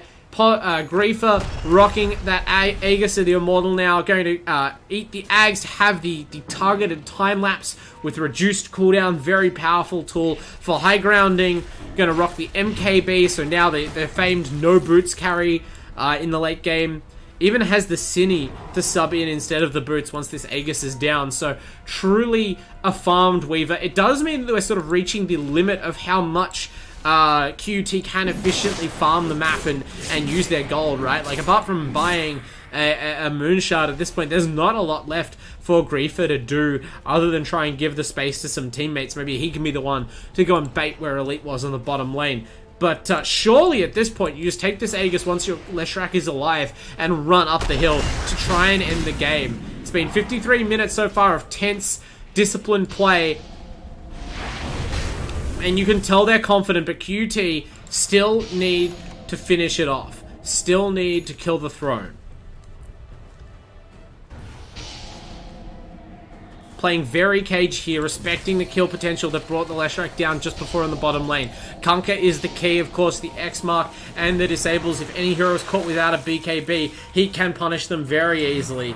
That being said, you know, they would have to first take an engagement to force the BKBs. Look like this might be it now. But no, the BKBs are just being used to punish Duckflinger, who tried to interact with Tau. I think maybe just got sussed out, being a little bit too slow to retreat from the bottom side of the map. And Yarak, speaking of too slow to retreat, he was trying to find a way to stay on the edge of that fight and throw out a torrent. But QUT, they're way too quick. All the heroes, literally, the high move speed is able to run down Kunkka outside his base, get the kill. This looks like being a bloodbath. They chase the A up into the high ground and kill him. Buyback from the Kunkka, but the other two heroes don't have it. Spectre hasn't even joined the fight yet. Yarak is fighting with BKB on the steps of his fountain. Still no Haunt. Now the Haunt's committed. The Torrent Storm and the boat. It's a lot of control, but is it enough? The QUT team, they're split up. Some of the heroes are fighting outside the tier 4s. The rest outside the fountain. They're trying to control Yarak and stop him getting the heals. Griefer nearly dies. Tau does die, forced to buyback. Leshrac also running away on very low hit points. They're able to shape the Spectre pursuit, but that split attention from QUT, they waited so long to take this fight. It's going to cost them. It might even cost them their Weaver. They have to get back here and bail Griefer out. You surely can't just give him up here. It's going to have the cheese. Actually pops the time lapse first. The cheese is still available. They have to get him out of the stun. Will he live long enough? The bash from Forkwall uses the Abyssal to secure the kill. No time to cheese. The Weaver's in the grave. Two heroes now overextended. Leshrac still has not rejoined the fight. They're just trying to farm up these creeps. I'm not sure what sort of team fight this is from QUT.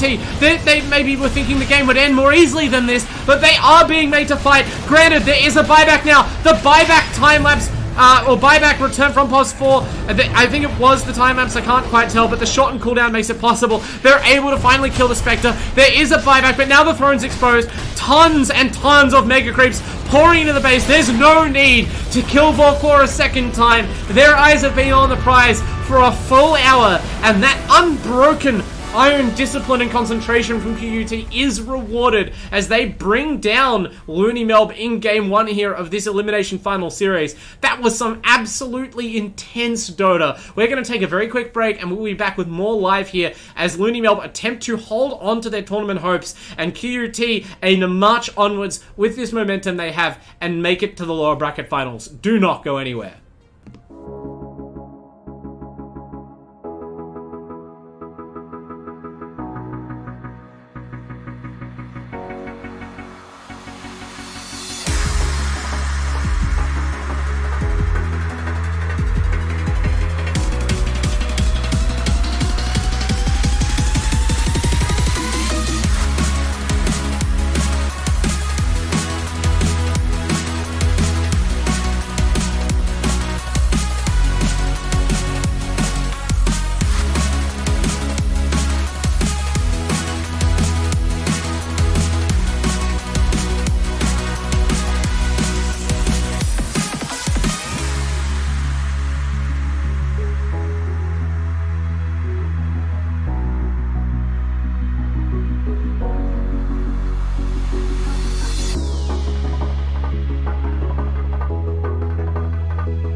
Welcome back, Dota fans, to the AELUni League playoff bracket here in Season 1 for 2021. We are watching the lower bracket preliminary finals. That's top 4 elimination match between University of Melbourne LoonyMelb and the QUT Refugee Esports squad.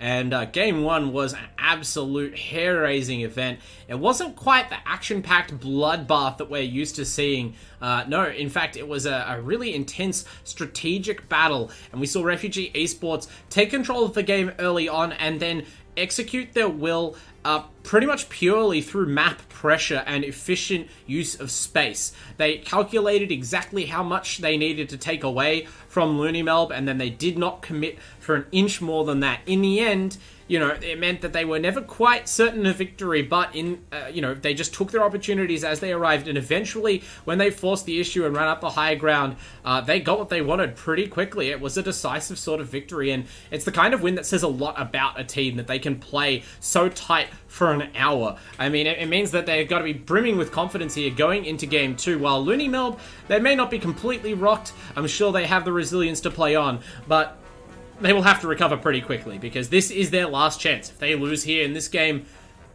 the team who only dropped, a single match through the regular season to the top-ranked overall team will find themselves bowing out long before earning themselves a rematch against the UK Ultra Chads. So, what does KGS have in the draft bag this time around? It's gonna have to be pretty great, and while we wait to see what it is, I might tell you guys about something else pretty great. One of our sponsors, our noodle sponsor Indomie, along with a couple of our other hardware sponsors, AOC and Rig, who I talked about before, do have a new giveaway on, started just this week. It's a $4,000 computer pack. Everything you need: a full gaming PC, flash graphics card, they snatched away from hordes of angry crypto miners, a PC build, mouse, keyboard, headset, all sort of top-of-the-line gamer-focused gear, and then a flash AOC 27G2 gaming monitor. It's a really great setup. It's worth, again, $4,000, not a bad buy. And what do you have to do to get this? Well, you can go to indomie.com.au to check out all the terms and conditions, but essentially, just buy noodles, like buy an Indomie product, and that's your entry. So make sure you get on top of that. The noodles are pretty good as well, goes without saying. So you're not going away empty-handed even if you don't win. But we'd love to see one of our fans secure that prize. In the meantime, though, I will be sipping on some nice drinks from our drink sponsor, Chatime. Of course, always in support of us throughout the AEL season and every other Uni League season. And as I sip on this, you can also enjoy some refreshing drafting genius from our two captains here. These picks coming a lot quicker than they did in Game 1. We got Snapfire and Centaur from LoonyMelb, and Grimstroke and Necro for Refugee Esports. So all new heroes so far, several of which were banned out in the previous game. Grimstroke and Necro, both heroes that LoonyMelb were afraid to let refugees handle last time, but this time around they go out, they ban out the Bristleback and Elite's Morphling. So just trying to remove heroes that are individually very threatening, kind of giving a lot of respect to the Refugee Esports captain there, which he has earned. But, I think the last game kind of demonstrated you have to be worried about a lot of the people on this team. Legend Slayer getting tons and tons of work done on that slaughter. Absolutely tremendous carry job. Tau, very poised on the Bounty Hunter. Kimbap, rock solid glue play from the leaner, just holding the team together there throughout. And Griefer really having a good run on the Weaver. Could even go back to it in this game, right? That is the kind of hero that you love to have with the Necro, because you get on a target, you quickly do a lot of damage, and then just when Weaver sort of maybe gets turned around on, maybe kind of wishes you had an extra burst damage nuke, you have Necrophos come in and drop the side. They've even baited the Weaver ban by grabbing the Grimstroke support first, which is a classic combo and one that Refugees ran in their previous finals encounter where they bested and eliminated University of New South Wales. So they haven't gone for Grimstroke Weaver opening 2, and instead they are daring LoonyMelb to pick off the Weaver with one of their bans here. They didn't do it immediately. They pinch off the Void. Refugees, they take out AA, Oracle, Viper, and Puck. Just a bunch of really strong heroes in general. Won't be seeing them here in Game 2. Or, I mean, if Refugees have their way in the series at all, right? Like, they have the chance to go home early if this draft gets them enough ahead. I'm not going to say that I predict that to be the case, but I'm sure they're really angling for a big advantage here out of the draft. I wouldn't say they had a huge advantage after the Game 1 draft, but they were able to assemble a great working strategy. Even if it didn't obviously counter LoonyMelb, they proved that just getting everything they want is enough. They execute very well when they have a comfortable lineup and a clear game plan. So, LoonyMelb, some of these bans will have to be a bit more targeted. They remove the Spectre this time. Interesting choice. Surely they will ban the Weaver. I can't, unless they have a very specific counter pick in mind, I can't imagine, leaving it in the pool here with the Grimstroke. I don't know if you think the Snapfire Centaur offlane is going to, if that is the offlane, is going to be a strong enough deterrent to discourage the Weaver pick, but I would personally be afraid of it. I'm fairly certain Elite will just go back to that hero, given the opportunity. Or maybe they could just leave it through, see if they can even get the Weaver later in the draft. Like, if you're not willing to ban it now, you're probably not willing to last ban it. Maybe that's the logic. A cat and mouse game, to be sure. We just played one for an hour on the Dota 2 map. Here we are playing again in the draft phase. These two teams really going at it with all of their mettle. We will see who holds strong here over the course.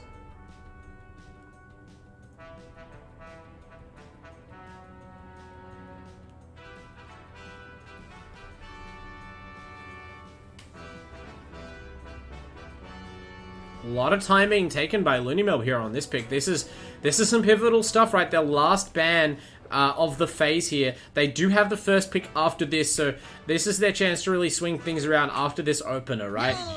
They removed Timbersaw. Okay, so looking for going back for more strength cores. There's no Bristleback in the game, and there is a Necrophos as a natural counter to the multiple strength core lineup we've seen popularized by teams like Alliance, or Liquid. But this could still work out for them. Like, removing the Timbersaw, there's only one hero that can get Reaper's Scythe to fight, usually. Grimstroke might have something different to say about that. And maybe you just decide to risk it.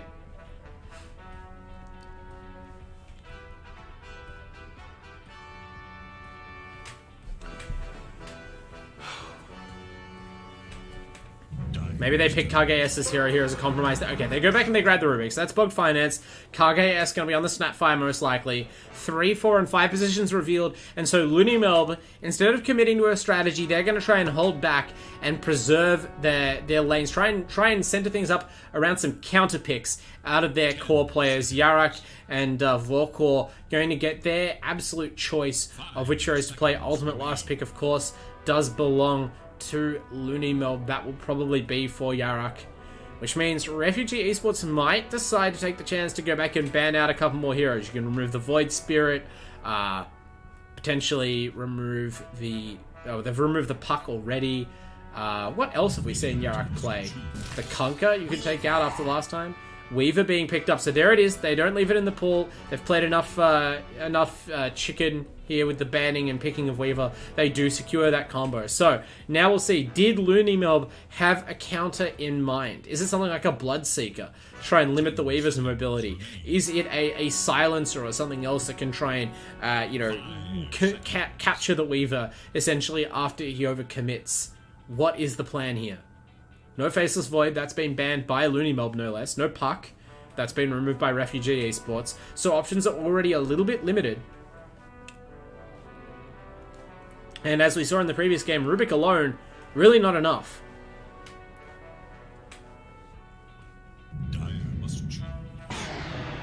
Okay, they get Yarak's Void Spirit, so not strictly a counter to the Weaver, although the Aghanims, the double Resonant Pulse silence effect can be a good way to provide control. You can go for a quick kill on the Weaver, dashing up with the Astral Step, Yules into Remnant combo. You know, it is sort of a clean chain of disables. I don't believe without a BKB in particular you have any room to get out of that. So they're giving themselves some avenues to kill, I assume it's Griefer's Weaver again here. But certainly not foolproof ones. I wouldn't mind seeing a Legion Commander pick out of Refugee Esports here. Another very strong disable, a hero that works well with the Weaver, a hero that can work well itself, kind of combos well with Grimstroke as well. You've got Necrophos, who's very able to finish off dueled heroes, and you know that it's something that LoonyMelb will go back and ban if they sense it as a danger in the draft, so it's all down to where Refugee Esports want to play this Necro, and I guess whether they like the hero. Most teams seem to have a fondness for the LC, but you know, maybe it's just not something that Tau and Legend Slayer and such want to line up as.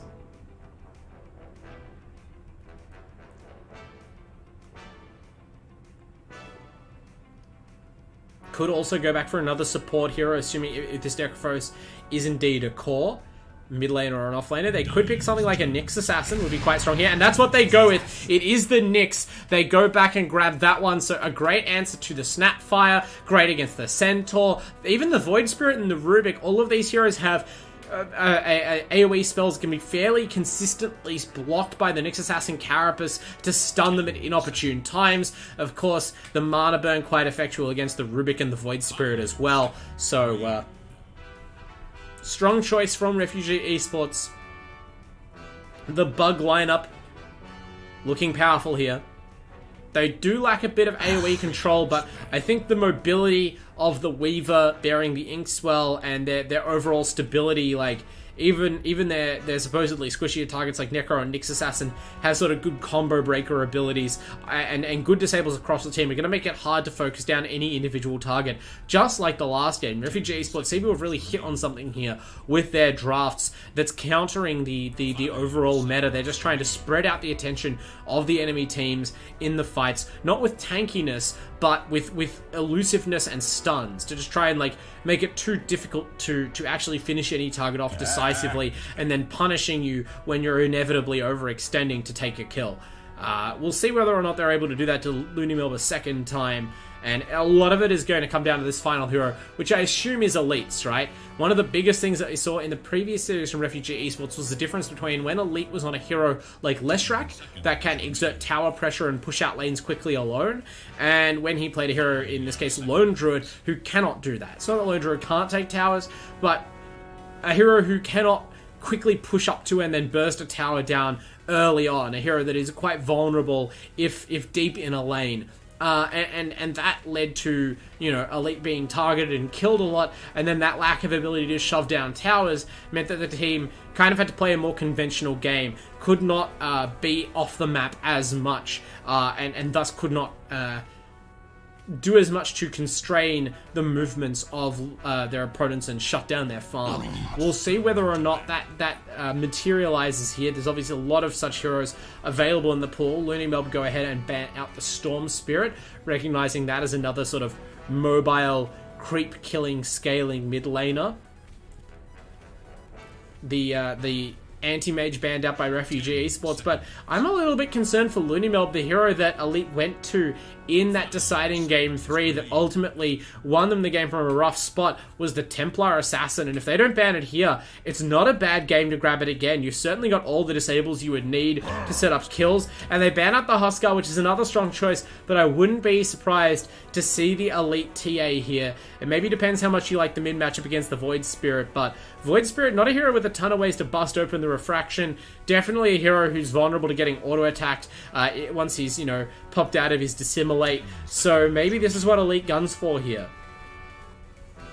Certainly it's the kind of hero you could really use to hound the backline, and I am worried that apart from the Nyx Assassin Carapace to cancel Mortimer's Kisses, they're a little bit short on ways to stop Snapfire. Weaver can try, but they're going to be wise to his shenanigans, and it is the Templar. Refugees, it worked for them in their last elimination game. Why not again here? This time they even have a game in the bag if Elite runs into trouble. They go with the Comfort TA pick. We know that he can play this well, and we'll have to see how the laning phase operates. I almost hope that LoonyMelb will use this Centaur's potential to try and rotate and set up some early kills on the TA and not just allow Elite to trade farm. But their supports aren't 100% the best at doing that. Like Rubik just contributes, you know, his two spells combined are sort of worth one stunning nuke from a more combative early game support. Void Spirit, not a hero with a ton of damage as well, especially prior to level 6, so it might even be difficult to do that, and I think Refugee Esports have found themselves a very strong draft here again. LoonyMelb down to their last few seconds of extra time. They go for the Clinks, so they've found a physical damage source of their own, one that's hard for the TA to set up on in advance, so potentially being able to wait for Elite to be the first mover, and then not quite counter-initiate, but open up once that primary target is revealed. That being said, a lot is going to come down to positioning and individual play, and of course the lanes. Who can get out to that initial farm lead and become the aggressor in this battle of glass cannons is going to be hugely important in determining the outcome of this game, and whether LoonyMelb get to continue on at all in the AELUni League to a deciding Game 3, or whether the Refugees close this out and continue their march through the lower bracket. I am thrilled to see how it ends up. I hope you are as well, everybody. This is what the AELUni League is all about. Really great Dota 2, really solid drafts, everyone on their comfort heroes. It's going to be a strong one.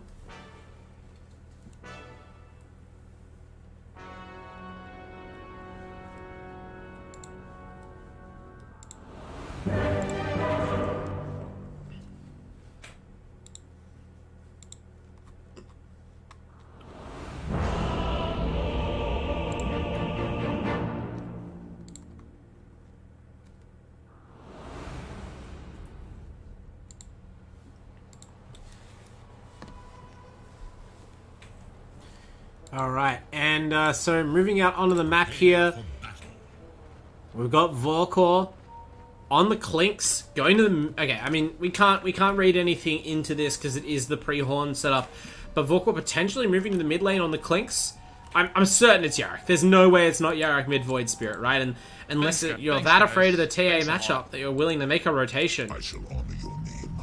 No, Yarok has the bottle queued up, so gonna be Yarok in the mid lane against Elite. I mean, Elite has gone even against the last few different mid lane opponents that we've seen him go up against. It's more that what Elite is able to do after the lanes, in part just because of the tempo this team has been playing and the drafts they've been making, has worked out to be a lot more impactful. And we'll see how early Yarok can get engaged on the Void Spirit, but it usually takes a couple of items for this hero to show its full strength. So I wonder what we're going to find out here. Dockflinger on the Centaur, going to be the real rock of the early game for the side of LoonyMelb as they try to hang on to their tournament lives. Kage starting with that Blightstone on the Snapfire, and of course Bogged Finance looking to have a bigger game too on the Rubik.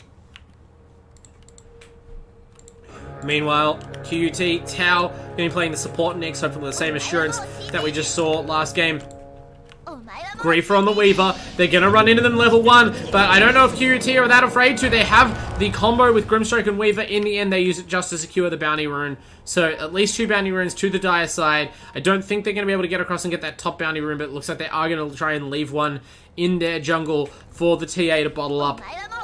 Already thinking about how that critical mid lane matchup will evolve. Kimbap finally off the lane are going to show us a different hero. It's the Grimstroke, so I feel like a kindred spirit to that aggressive Lena support. Going to be watching over Griefer in the bottom lane, setting up many more Shikuchi and Inkswell stun combos there. Meanwhile, we've got a safe lane Necrophos from Legend Slayer. Love this stuff. Going to really make sure this hero gets off to a strong start.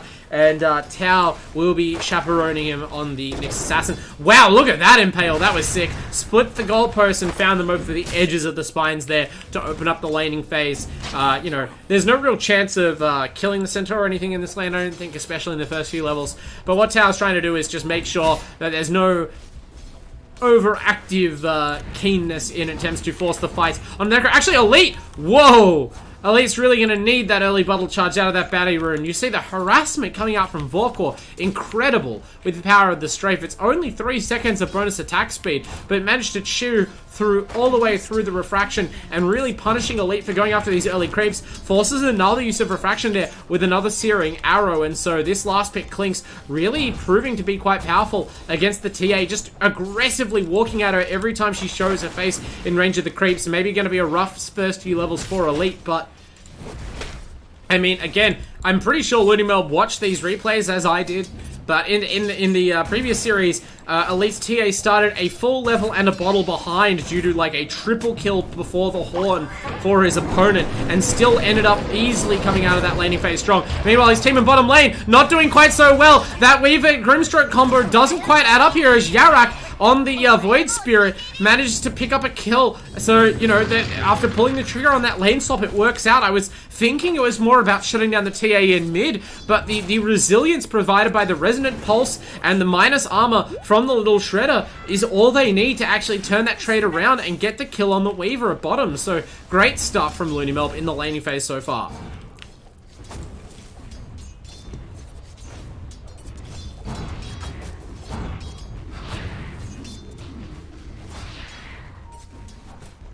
Elite continuing to struggle, 6 CS, 15 on the Clinks. So, really rough times in the mid lane so far, and maybe it's going to be QUT who feel the pressure to rotate over a support and try and get something done. It'd probably have to be the Grimstroke, but right now, you don't want to leave Griefer for dead in this bottom lane. You need to support your Weaver for at least the next few levels, and just assume that your TA is going to be able to find some stacks or something and catch up later on. At least the Necrophos is doing okay in the top lane. 12 CS there, 11 on the enemy safe laner, on the Radiant safe laner, Yarak on the Void Spirit, but 11 on the Weaver laning against him as well, despite that death. So, fairly even farm across the board, apart from that mid lane deficit, and that's what's making the difference right now.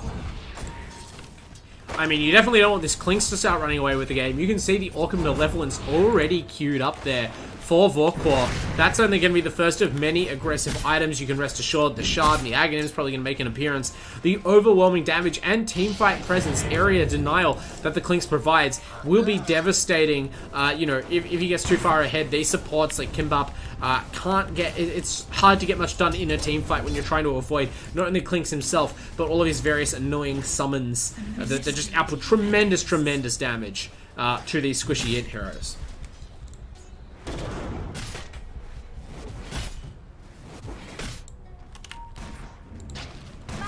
Economy gaming happening. Oh, they're going on the Weaver again. This time, Griefer evades the cookie stun, and that might be enough to save his life. Trying to shuffle away, Kimbap walking, physically trying to block any remnant from Yarak with his body. So yeah, the pressure being exerted by just having Yarak sort of walk in and pulse and the threat of the cookie, you know, the random remnant catches is really adding up and you know, scaring Griefer a little bit, but that one doesn't quite work out. This is an easier target that they find the Grimstroke.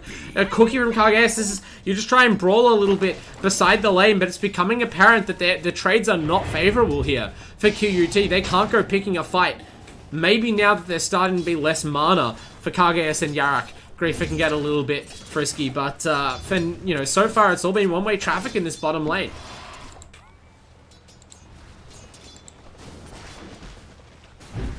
Duck Flinger, though, really just in this top lane to hit some creeps, and it's starting to become difficult to do that as the inevitable toll is taken. He goes for the hoof stomp, but the stun from Tao's Nyx Assassin is just too quick, and so Legend Slayer, who dipped very close to the center there, is worried for half a second, ends up taking a clean kill. That's just the consequence of the Heartstopper adding up over the first 5 minutes of the game. The Necrophos sort of inexorably takes his lead out of this safe lane. We'll be looking to, you know, make up for the deficit on the TA in the mid-game. The Reaper side will be a real warning to Clinks. But the Orchid does provide a clear way for Vorkor to terrorize even the Necrophos, assuming that the vision isn't there and the Clinks can set up. It's going to be an interesting, again, cat and mouse game come this mid-game, but certainly one that I would imagine has more kills in it than we saw in that sort of passive, strategic game one.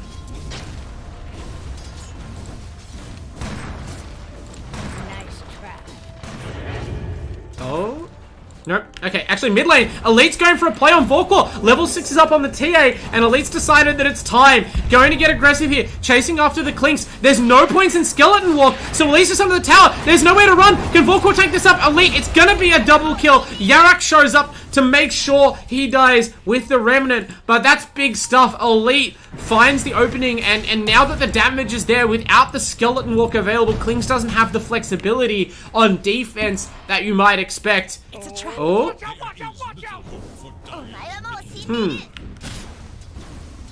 Okay, Elite talking about some sort of TP misclick. I'm not sure. Maybe Vorkor was meant to TP to base and accidentally TP'd up the hill or something.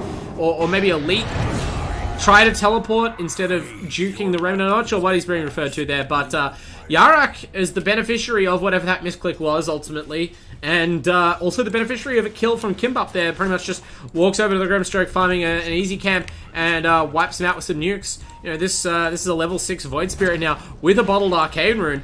Despite the safe lane, rather than mid lane setup, Yarak very quickly finding his feet as one of the more threatening heroes on the map. Good to see on the signature Void. And Elite now back in the mid lane, back to trading with Vorkor's Clinks. Despite that kill technically going in Elite's favor, it's still 47-3 CS and the Clinks to 30-0 on the Templar. A pretty sizable gap. And they're going to have to be making this up in other areas. There is a big stack here in the hard camp. That's going to be for Legend Slayer, of course, but this Necrophorus itself represents a lot of strength. Actually, kill onto Kimbap again at the bottom lane. This Void Spirit pass for Griefer is trying to get revenge and does. That's actually a big win for the side of QUT. Yarak was starting to really build a head of steam up there, but in the end, the commitment onto the support leaves him open to punishment from the Weaver. Speaking of punishment, okay, Griefer does decide to commit the time lapse there, just basically going to poke away and just to force that scroll out of whoever that was. I didn't even really clearly see who made that teleport. Probably was the Rubik. Yeah, it seems like it was. And so instead, there's still the potential for someone like Vorkor to rotate down if a kill is possible. But under a lot of pressure right now in the mid from Elite. Now there's a couple more levels up in Refraction and Sideblades. No longer a Clinks-dominated lane. And Dugflinger at the top lane as the Santor still doing it tough in the damage mines. Hauling up damage minute after minute. The Reaper's side from Legend Slayer was a little bit early to get the kill, but not too early to secure the kill. You just won't have the extra death timer in the early game. That's not what it's all about. You're very happy just to punish the Centaur and get a little bit of extra gold. Even happier if you can walk away from this kill afterwards. Bug Finance and KGS doing their best there, but just not enough damage. They couldn't quite kill Legend Slayer, couldn't quite stop him getting into the trees with those stuns, and then the heal prevents them from even getting a consolation prize in the Nyx Assassin. Tau now posturing, sees the teleport in from Duckflinger, thinks better of it from throwing the Impale. Don't want to waste your mana on that, but there are 3 Dire Heroes up there, so if the action is forced, they're going to be lost to the advantage, and KGS will not be joining the fight because it looks like he is about to be gunned down. Double damage. TA waits for an even try for a cookie, lets him have a skerrick of hope, and then hurls the double damage meld attack. Crushes the Grandma immediately. Okay, now going for Volkor. Bug Finance comes over, but it's a bit too late. The lift comes up after the final auto attack has been thrown, and Elite is going for an improv triple kill here. Actually overcommits, is going to die to the tower, so Bug Finance just ends up completely outplaying Elite there. The double damage rushed to his head all at once, and he decided to try for that play. But still, that is a win overall for the TA to force those rotations out and end up getting kills out of it yourself. That's what you want to see. Now, Tau contesting Duckflinger as he goes for a big stack on the high ground here. Takes a couple of the creeps even and pesters the Centaur while Kimbap and Legend Slayer move into position. Now he has the Ink Swell going, but Bog Finance is ever ready. He waits. He prevents the Ink Swell from stunning with the toss. Now his team collapses. Yarak and Vorkor here. It's all gone wrong. This was very cocky from QUT. They do not have their TA or their Weaver, and they have overstayed their welcome. So Bug Finance, he's not been in the middle of these fights, but he's been standing tall on the edge of them like a titan as this Rubik. Just really good positioning and spell usage, turning what could have been an absolute collapse there over the last 60 seconds into actually a pretty strong couple of kills for LoonyMelb, and they stabilize with a small gold lead, even as Griefer chips away at their tier 1 tower bottom, and Elite solidifies his farm in the mid.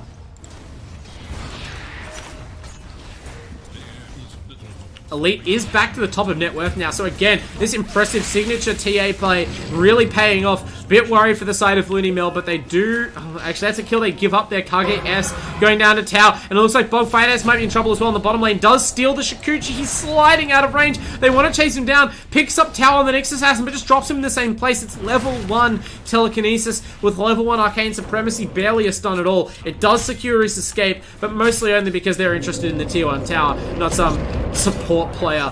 Duckflinger, speaking of tier 1 towers, is trying to get this one up on the top lane, but Kimbap is braving the Centaur. Not a lot of mana there to really scare him with the kill to clear away the creeps. Yarak, recognizing that his team does need this tier 1, comes up. He has more than enough damage.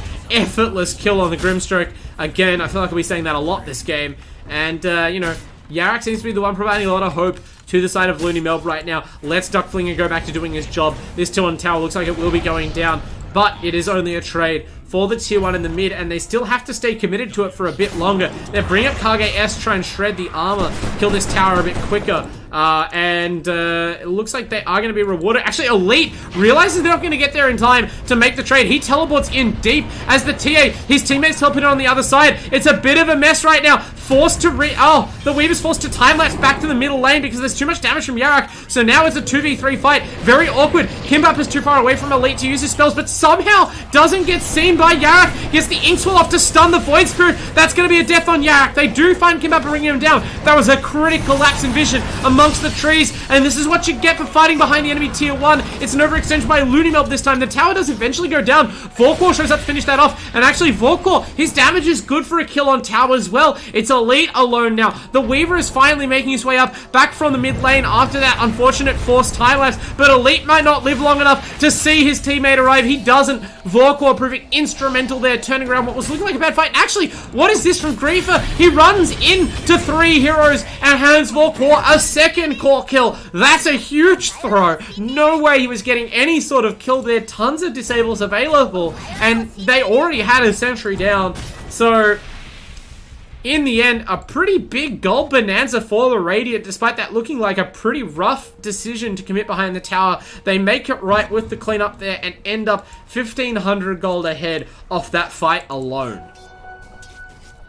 Some intense stuff. I mean, QUT can't get too cocky. Griefer's played a couple of very strong Weaver games, but you have to constantly be respecting an opponent like LoonyMelb, and that was not very respectful the way they took that fight. I think maybe it's one of those situations where the decision to time-lapse out was probably correct, right? You're almost certainly going to die otherwise, but then the pressure, the idea that your team is going to lose that fight, lose your TA and such, just because you had to time-lapse out, that can weigh on you and make you react badly in the moment. Tau doesn't have a chance to react at all as Yarak and Vorkor disintegrate the next assassin in the mid lane and then look to clean up that tier 1 tower that he was defending.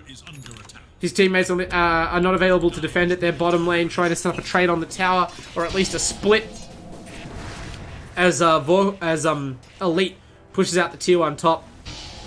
Looks like a fight spring in the Radiant jungle though. This is potentially good for LoonyMelb. Oh, they catch out the Weaver. Yeah, no fight happens at all there.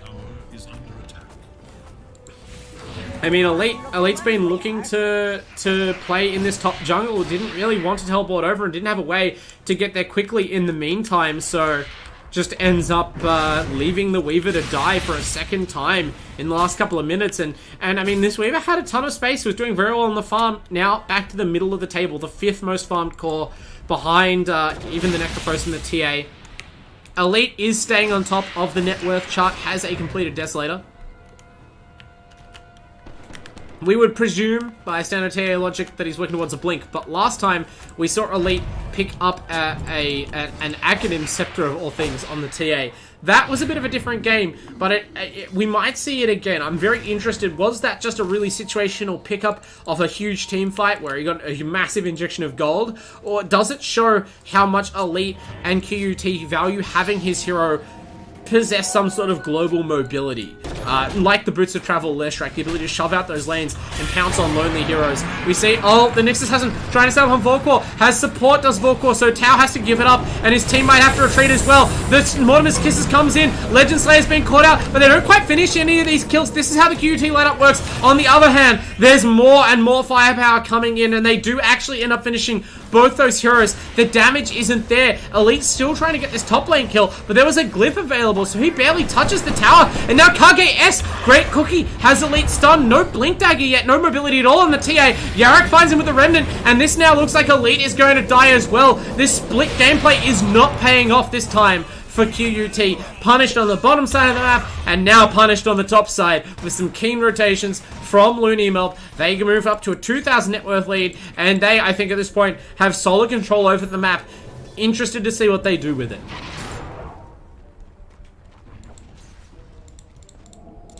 Double damage rune available to the Weaver. Vorkor was stalking him, but wasn't close enough to actually contest that rune. Might have been a bad situation, but now it's Duckflinger who's potentially in trouble.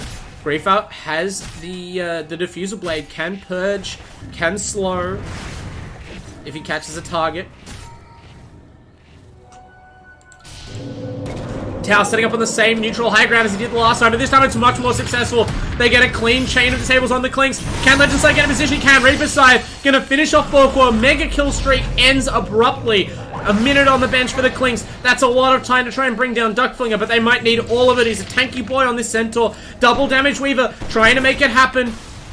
And they will eventually, with help of another stun from Tau. Yarrick is arriving somewhat belatedly into the fight. The Necrophorus has a Greaves, so they're a bit tankier than they were last time. That sort of indicates why they were aggressive enough to go for a play the second time. And their judgment, again, their measurement of their own strength is strong, even when their execution may have faltered momentarily, and QUT do make it right with that second attempt at the team fight in the opposing jungle. Now they have control of the Radiant side of the map, pressuring the tier 2 with their Desolator TA, and Elite still shunning the Blink Dagger, not interested, and going for the BKB instead. Again, I can see why, right?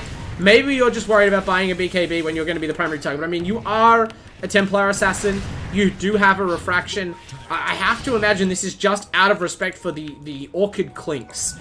That's the one situation where you're not likely able to get away with a quick Refraction Blink. I suppose, technically, the Yule's Remnant combo from the Void Spirit also makes it difficult, so maybe forced into this build by the circumstances, but at least Elite is recognizing the danger and respecting it.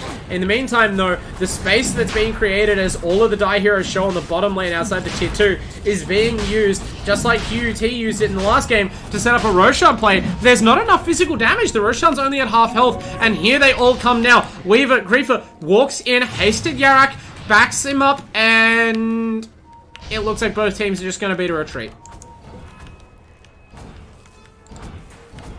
I mean, this is why Game 1 was so cautious, right? Neither team, both of these teams understand how much they stand to lose if you all die, if all of your team are forced off the map at once. You know, you give your opponent anything they want in terms of map collateral. That Roshan, a tier 2 tower in mid. Oh, will this be the cause of it? Tau caught out on the next. He was standing on the high ground, thought he was far enough away from the combat, and granted, there wasn't even vision there, but they just kind of suss him out, and Yarrick throws the Exploratory Remnant. It snaps way too quickly for him to do anything about it. The Dire faded away from this pit entirely, so it looks like after all it will be an Aegis, albeit quite a slow one. This is probably Vorkor's, I'd imagine.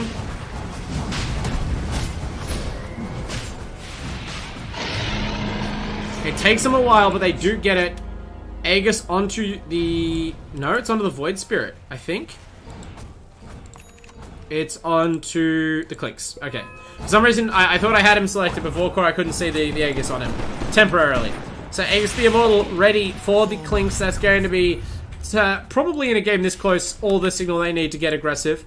And you can already see QUT, as soon as they gave up on that Roche, split out across the map as far as they could, just trying to get some farm in. They do not have those BKBs. That was their key timing last game. They showed a lot of will and discipline in just sitting back to farm a multi-BKB timing, and I love it when teams do that. Every BKB you can have at, like, maximum duration at the same time massively increases the power of the other BKBs, right? Because if you only have one BKB, all you do is prevent spell usage on a single target, keep them alive for a little bit longer, but they can disable your team, stop the extra control and damage coming through, prolong the team fight, and then kill you once your BKB's up. If you have BKB on all of your cores at the same time, as we saw last game, the enemy team basically just don't get to play for, like, the next couple of team fights. You run at them, all pop BKB, and then kill whoever you like. And that is what QUT understand and are trying to set up again here.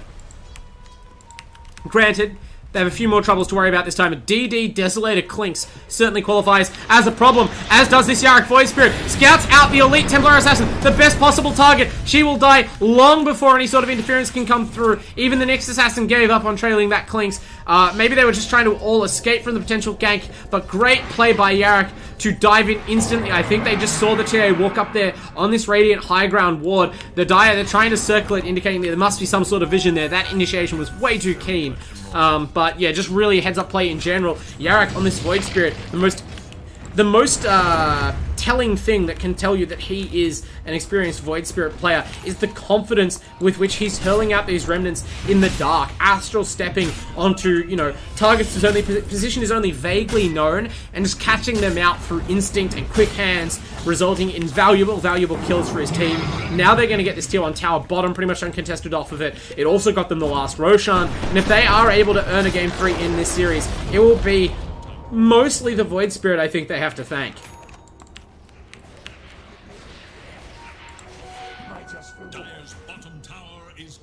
They're still a ways off, but right now they seem to be quite strong, and it's not clear directly how any of these heroes are answered by the QUT draft. It's not that they're terrible in the matchup, but heroes like Necrophos, I'm still sort of waiting to see how that hero is going to really scale in a way that contends well with Clinks and Void Spirit. What we've seen a lot of so far in the fights is just Legend Slayer kind of waddling around, trying to keep up, just desperately wanting to get into range to use the Reaper's Scythe on the desired target. Now they're going to trade tier 1 tower for tier 2 tower, but can they even get out of here in time? Volkor, unfortunately, does not have a stun, so can't cancel the TP of the Necro there. They barely slip away. Still not a favorable trade,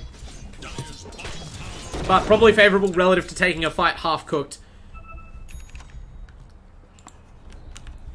Tau going for the Ghost Scepter on the Nyx Assassin. Ghost Scepter also on Kimbap. Just Ghost Scepters all around for this team, trying to survive the fury of the Clinks, it looks like. The BKB is finished now, it looks like, on both cores, just flying out and out of the TA. So this has to be the timing. Your supports have their survivability items. Your cores have their survivability items. The Necrophos is only halfway to, or most of the 2/3 of the way to a Lotus Orb, but you can go without that, and you might have to, because the other thing Clinks is good at, besides killing heroes, is melting towers. And this Aegis, once it expires, he will have taken most of your exterior buildings. You can't avoid fighting him for too much longer. And we can see, actually, a shard being built now by Griefer. That's a great way to deal with the invisibility of the Clinks, the low cooldown swarm. It's quite powerful, but it's also not really like a stats item or a damage item, and we're seeing a more austere Weaver this game, as opposed to one balling out of control. Still tied with the Clinks close to on net worth, but obviously the Desolator Clinks pumping out a lot more damage in the average team fight, so, you know, they need to make sure that they can stay alive and stay on target, you know, despite their lack of burst. As, you know, here they come up the high ground. The Clinks still has that Aegis. I slightly underestimated the speed with which they could push. And are they giving up a Rax? QUT, this is certainly a type of confidence. They are letting their mid-racks go completely without a fight. The whole lane is going to be chewed away as they walk up to the high ground. Now they force some returns, but Tower's going to get caught out. They're going to leave this Nyx, it looks like. They don't even stick around to fight over the tier 3. And, okay, they've stopped the teleport of Yarok Legend Slayer, dropping the full hit point Reaper Scythe. I'm going to assume that was a TP cancel, but he still doesn't really have the help he would need to finish that kill. So I think that shows you how pessimistic the outlook is on these fights right now. They're only 2,000 gold behind on the side of QUT, and that's after losing their racks, but they were so determined to not fight that one at all. They sent no heroes back. They just give the mid lane up undefended. We'll wait to see the wisdom of that play.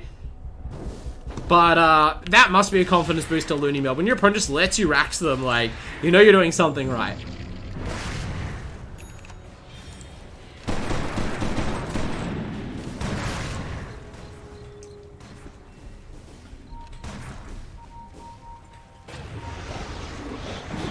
Oh, another kill onto Elite potentially. No, they've found Legend Slayer this time. Elite had a BKB.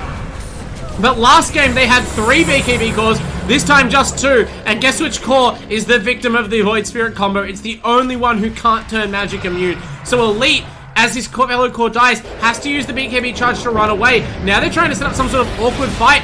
Towers, the Nyx Assassin, just ends up dying as a stopgap. QUT are in a bit of a shambles right here. This lineup it's lacking in a lot of control. It's proving this Nyx Assassin pick just has not worked out the way I'd expect it to. They have not been able to get the stuns off in the middle of the fights. I think they just lack a hero who can be initiated on safely. The insane damage out of the Void Spirit and the cleanness of these disable chamber combos between the Orchid and the Yule's combo out of the Void Spirit means that there's no opportunity to counter initiate on the Nyx Assassin to set anything up with the Grimstroke. They're just losing heroes, and now they're losing a second lane of Rax. LoonyMelb taking a dominant position in game 2 as they need to. Duckflinger misses the hookstop initiation, but Yarek's there to mop up. Legend Slayer though survives. He's a core Necro, he's very tanky, and without that extra damage, they lose Yarek now early in the fight relatively. They do bring down the Nyx Assassin with the nukes of the supports, but this is a real chance for QUT for them to turn. They bring down Duckflinger as well. Who else can they catch? Volkor running away very quickly with a skeleton walk. Blink TP is going to get the Ute Rubik out. Can they even kill KGS? No more stuns. Their lack of control costs them again. So they get the farmed Void Spirit and the farmed Centaur. Those are two big kills to be certain. Actually, Yarek is actually behind Bogged Finance in net worth. I did not realize. He's been playing so cleanly and so well on the Void Spirit, getting so much done for his team. I just so naturally assumed that the safe lane Void Spirit would be balling out of control. Not the case. Anyway, that actually kind of makes things worse because it means that those 2 kills they got were even less valuable, whereas they've given up a second lane of Rax here on QUT. And you can make an argument as a bold and sweaty Dota nerd that you can strategically lose a Rax. Losing 2 Rax is generally the point at which most teams are in serious trouble. We'll see whether they can turn it though. Griefer caught out, but does have time to pull the trigger on the time lapse, and it's a great soulbind. Kimba finally finding the opportunity to impact the fight. Yarek's Void Spirit hasn't done anything so far, still trying to get the Phantom's Embrace off him. Tau takes the opportunity to move in. The 2 supports dismantle this Void Spirit, who admittedly is pretty much at support net worth himself right now. But that's not, that's cold comfort for the side of LoonyMelb. They pounce onto Duckflinger and kill him again. Their Centaur's down. This time it was 3 kills for nothing. Great play, and again, this is the difference. If you can get a clean jump and a kill on a hero from QUT, they essentially have no game. They have literally been conceding lanes of Rax to this. But if you go on Legend Slayer and you miss the combo out of Yules, you miss the hook stomp because your teammate does a Yules. If you go on the Weaver and you don't have the damage and he gets to time-lapse back into the safety of his team around him, you can have a seriously bad time. Like, that is their game plan. It's a game plan that they're taking a risk in QUT by not drafting a save as strong as an Oracle, or maybe a super tanky core like a Bristle or a Centaur who can go out in front of the team and kind of soak up damage or prevent heroes getting in position for the stun train.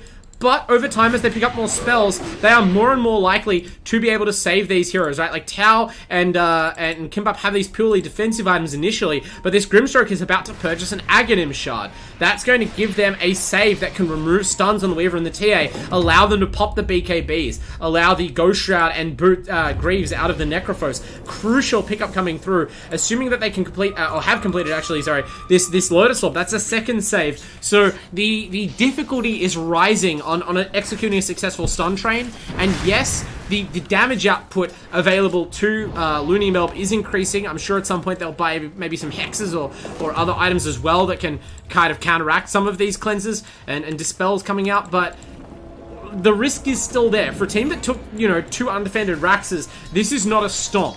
The net worth lead reflects that. It's barely 1,000 gold. In fact, under 1,000 gold in the favor of LoonyMelb. And they are setting up for a more tangible lead, trying to camp this Roshan spawn.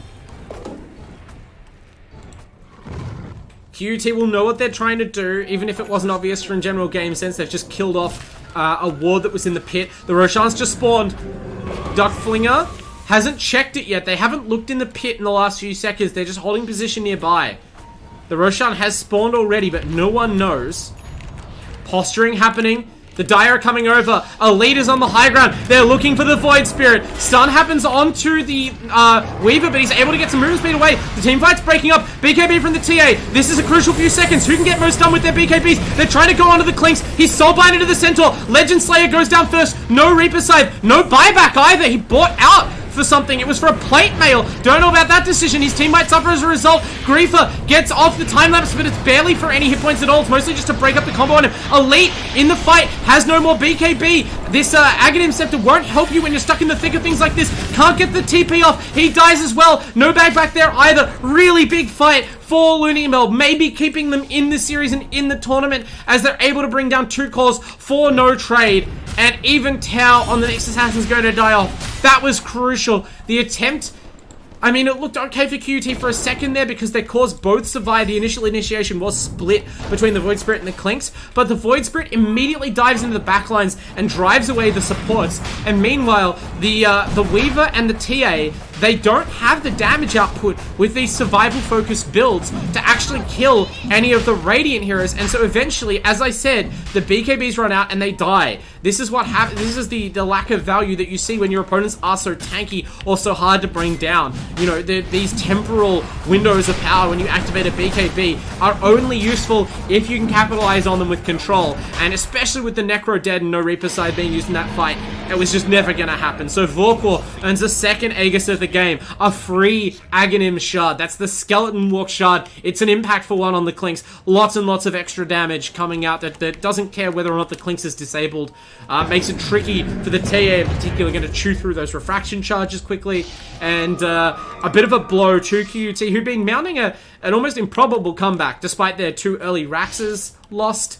They have to sort of face some hard reality there as the team fight goes wrong. At least they didn't lose any more of their base, but certainly now Vorkor will look to change that. Gonna probably be farming up whatever this next item is. Looks like a Nullifier being prepared.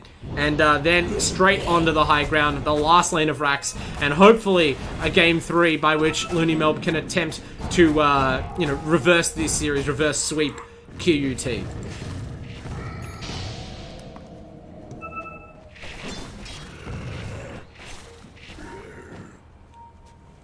Skadi coming out for the Weaver here. Elite going for the Shard. A Side Trap.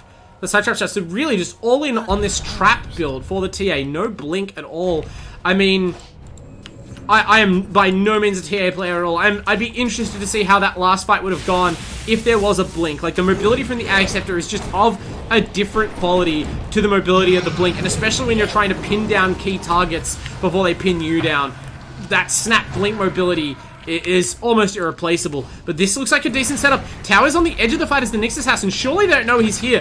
Darkflinger positioning right next to him. Actually, he gets the heebie-jeebies, and Spiderleg is back up the cliff to make sure he's in position should they dive. That's because the tower's going down, so Tower doesn't want to get caught out. If someone like Legend Slayer gets jumped on, they need to break up this initiation, and they are trying to have Legend Slayer be the target. He's stepping forward, he cops the silence, Lotus Orbs himself, stays alive, Darkflinger's in deep, TA unleashes, Darkflinger goes down. Good start for QUT. Can they catch anyone else? Yaraka's soul banded and Silence has the heals available, so that's going to clear off the Phantom, but he is still bound together with the Rubik, and that's going to cost him his life. Vorkor, though, he bursts out, he takes down the final lane of Rax, so that is mega creeps at 34 minutes. It's such an unusual thing to see. It doesn't feel like QUT have been comprehensively defeated, but their choice to give up those early Rax without a fight is going to cost them big time now, because even though that's a successful, by most metrics, high ground defense, a couple of seconds unwatched for the Clinks. I think he has the split shot talent available. No, he doesn't. Sorry, he was just firing away. It just looked like it with the skeletons. But yeah, just a few seconds, and Vorkor crushes that Rax, and that's it. That's mega creeps now, fighting uphill from 34 minutes. It's not insurmountable, but the small gold lead that has been maintained the whole game, basically by LoonyMelb, is sure to increase now. Just the economic damage at this point in the game. You know, Elite and Griefer, they've stayed ahead actually on the overall net worth charts, but that's going to be very difficult to do now that your creeps are just worth so much less gold.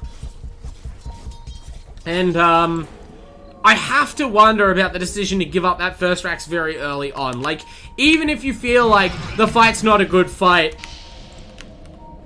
you may as well try on your high ground. You may as well send a couple of heroes, slow them down, anything. It's not even like this Clinks was balling incredibly out of control, but it just seems like maybe this last pick Clinks was just such an incredible draft win that they have no answer realistically. And actually, oh, this looks like it could be important. Grief has been caught out by the Void Spirit. He's going to have to BKB TP out. Can they stop him? Vorkwar, a little bit late to the party with the huge physical damage. And so the Weaver slips away. Elite, of course, pushing out every lane. Actually, multiple Psionic Traps up here because some was stolen at some point by the Rubik. Of course, Elites are more meaningful. Has that global mobility from the Psionic Projection. If you haven't seen this spell before, 10-second cooldown. Sorry, 30-second cooldown. The 10-second cooldown's on the trap. 1 second channel time. Teleport between your traps anywhere on the map. So that is what we're going to be seeing as an attempt to counteract the massive map pressure of Mega Creeps. Global TA. Of course, the traps are now also dealing 350 damage and silencing for 3.5 seconds. They're also providing a lot of vision, so, I mean, well, that's the advantage of this build, I guess. It does turn TA into this really cerebral macro hero, but in terms of just, like, standing up to the damage output of Clinks, I don't know. It's a lot of gold invested to pump up these Psionic Traps, and as you can see, they're still mostly all in a row on this top side. Elite really relying on his team to hold the high ground here, hold the tier 4s, and, yeah, like, stick it out, basically, not get initiated on while he pushes out the top lane. No heroes from the Radiant moving over to contest the TA right now. It takes so long to push the wave in, even with these illusions. Elite is just a very limited split push threat, and that's partially because you've bought these items that, you know, modify your traps instead of items that increase your overall damage. Illusion Escape found by the Clinks. I feel like Elite would love such an item right now for this split push game plan, but not so lucky. In fact, the team are going to really struggle to get out on the map and even pick up tier 3 neutrals at this rate. Tier 4 neutrals. A Spell Prism, a Timeless Relic, all of these things being found and picked up for the benefit of LoonyMelb as they tighten their grip on this game and on the map.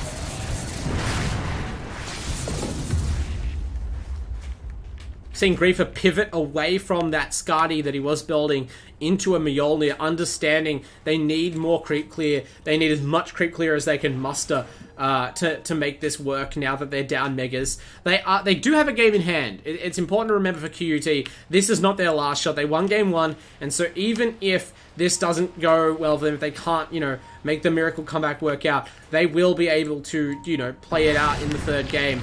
But they are not giving up on this game 2 even just yet. Now they're moving out of their base, actually. Found some high ground vision. They're moving forward. Legend Slayer, again, the target for Duckflinger. And again, the punishment comes through. I'm not sure whether this was a bait or not, but Duckflinger, this time, there wasn't pressure from the TA. TA tried to go on the supports, and so Duckflinger slips away. At this point, you'd maybe think better of splitting your fire. Maybe Vorkwar can teach you that lesson the hard way. Guns down, Legend Slayer, with the help from the Rubik Lift. Now, Griefer is dead as well. A brief dominating streak ended, and Elite will also die. And a bit of a commitment, similarly to last game. It might have just been a bit of a desperation fight outside their base. Maybe realized how grim the situation was. And so after a really assured game 1, we see that QUT, they're not so confident on the back foot. This time their game plan, their draft does not work out well, and it leads to, honestly, a confusing game at times. Now they're all going to buy back as they watch their tier 4s go down, and then here come all the buybacks. 3 cores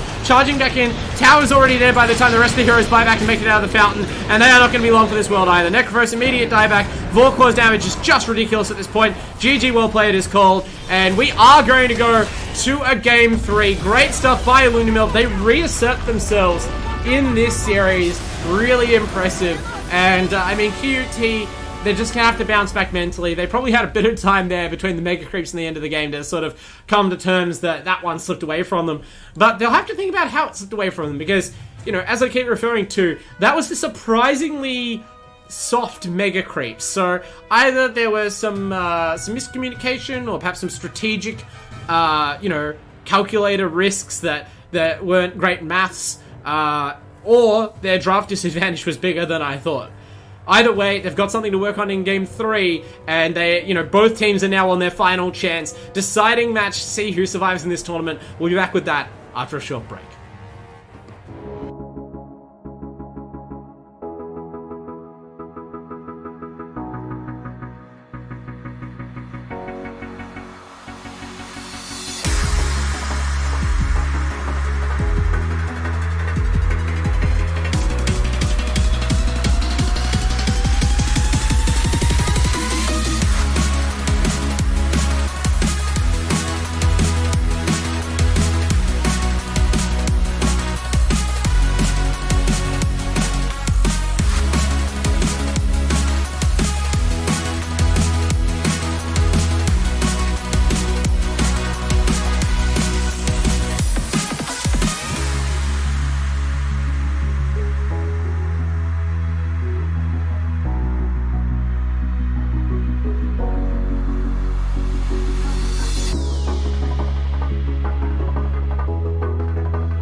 Welcome back, Dota fans.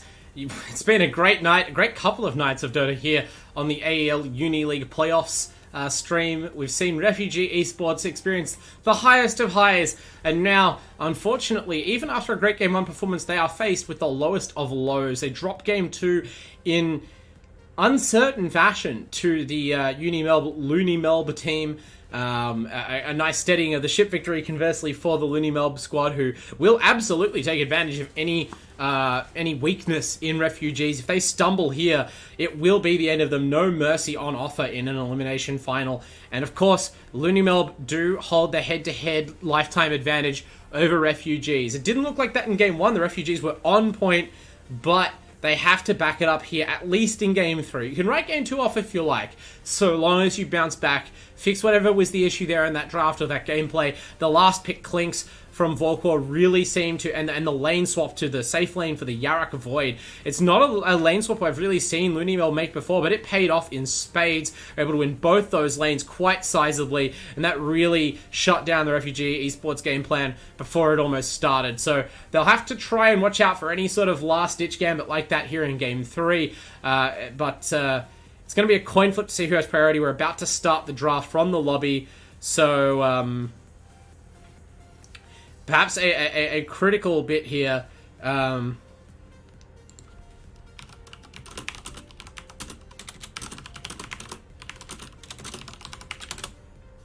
just sort of sorting out these key details, but yeah, Refugees and LoonyMelb about to face off here. As we wait, of course, shout-outs again to all our sponsors. We've already mentioned them tonight, but our next match may not have much time. We're going to be focused on the draft, so we'll tell you again, in particular, about our noodle sponsor, Indomie, and the great prize pack they've put together with our other sponsors. Go to indomie.com.au and find out how just buying a bunch of 2-minute noodles or cup noodles, whatever Indomie product you most prefer, can be your ticket to winning a $4,000 gaming PC rig, complete with peripherals provided, by various groups, including rig headsets, and of course, our monitor sponsor, AOC. So, everyone there doing tremendous work, all of our sponsors working together, cooperating to provide that prize pack. And now we're going to see if LoonyMelb can cooperate to bring their hopes all the way back in reverse sweep this series, or whether the QUT Refugee Esports run will continue. Another big Game 3 performance is required, but Elite has already trotted out the TA, and it was ably handled by LoonyMelb. So, will you go back to it? Will you try and draft a better team around the TA?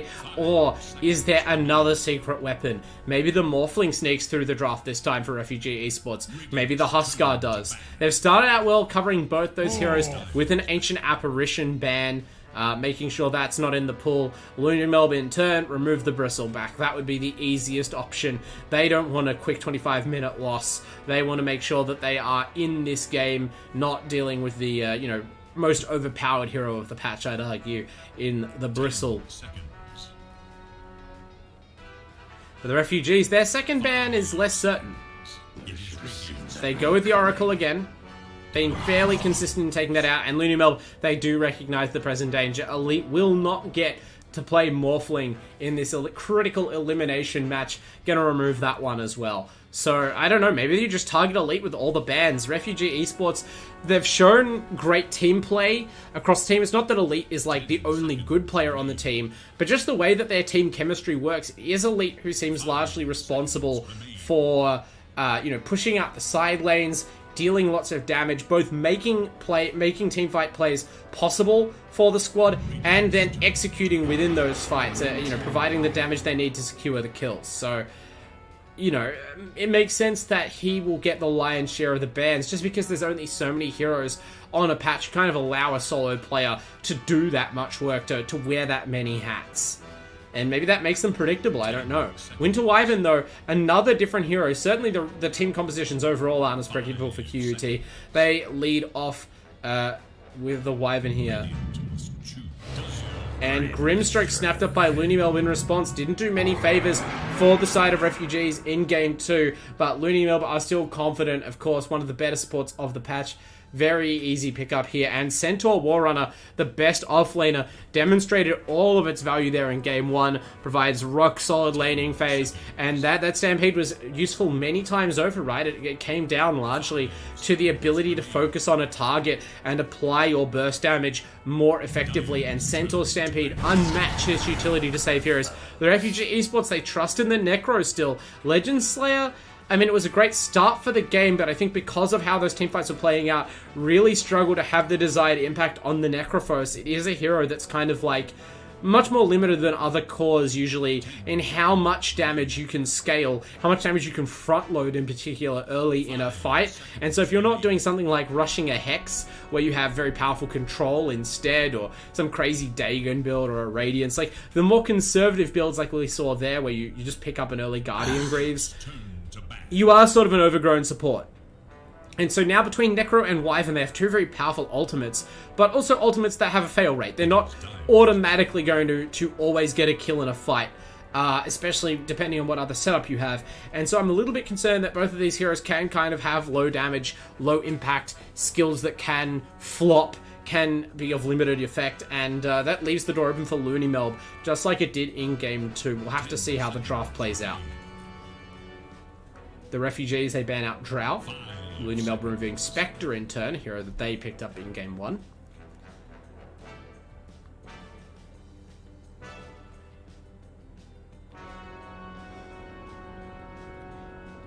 So far, both teams careful not to really reveal too much of, like, the pace they want to play at. Certainly, the Necrophos and Wyvern can indicate a more aggressive playstyle. You know, typically healing actually allows teams to play a faster pace because the main advantage is you can sort of keep a push going. It incentivizes grouping up more. But, you know, Wyvern and Necrophos both very solid creep clear. Wyvern scales unusually well for a support. So, certainly not locked into any sort of early game strategy if they sense there's value in a pivot. LoonyMelb could do absolutely whatever they want. Grimstroke and Centaur, excellent versatile kits on both those heroes. They are just targeting all of the strong carries right now. They remove the Lifestealer as well from the pool. Clinks has been banned out by the Refugee Esports squad. They've got a particular sort of hero in mind. They do not want that kind of high physical damage mid-laning carry, and just as Elite is kind of targeted by LoonyMelb here, they've kind of sniffed out the sort of hero that they don't want don't want Vorkor to play from LoonyMelb. Like, these heroes where Vorkor, the very strong carry of LoonyMelb, can also be a laning foil to Elite's pick, can really be a massive swing in terms of player-hero synergy and impact. And so they're making sure that those picks are off the table, removing the Viper as well. 10 seconds remain. They really would just like Vorkor to be on a more traditional safe lane carry where Elite can win mid lane and then go and gank the lights out of him instead of, you know, just a Clinks harassing and out-leveling the hero who's meant to be Refugee Esports' primary playmaker.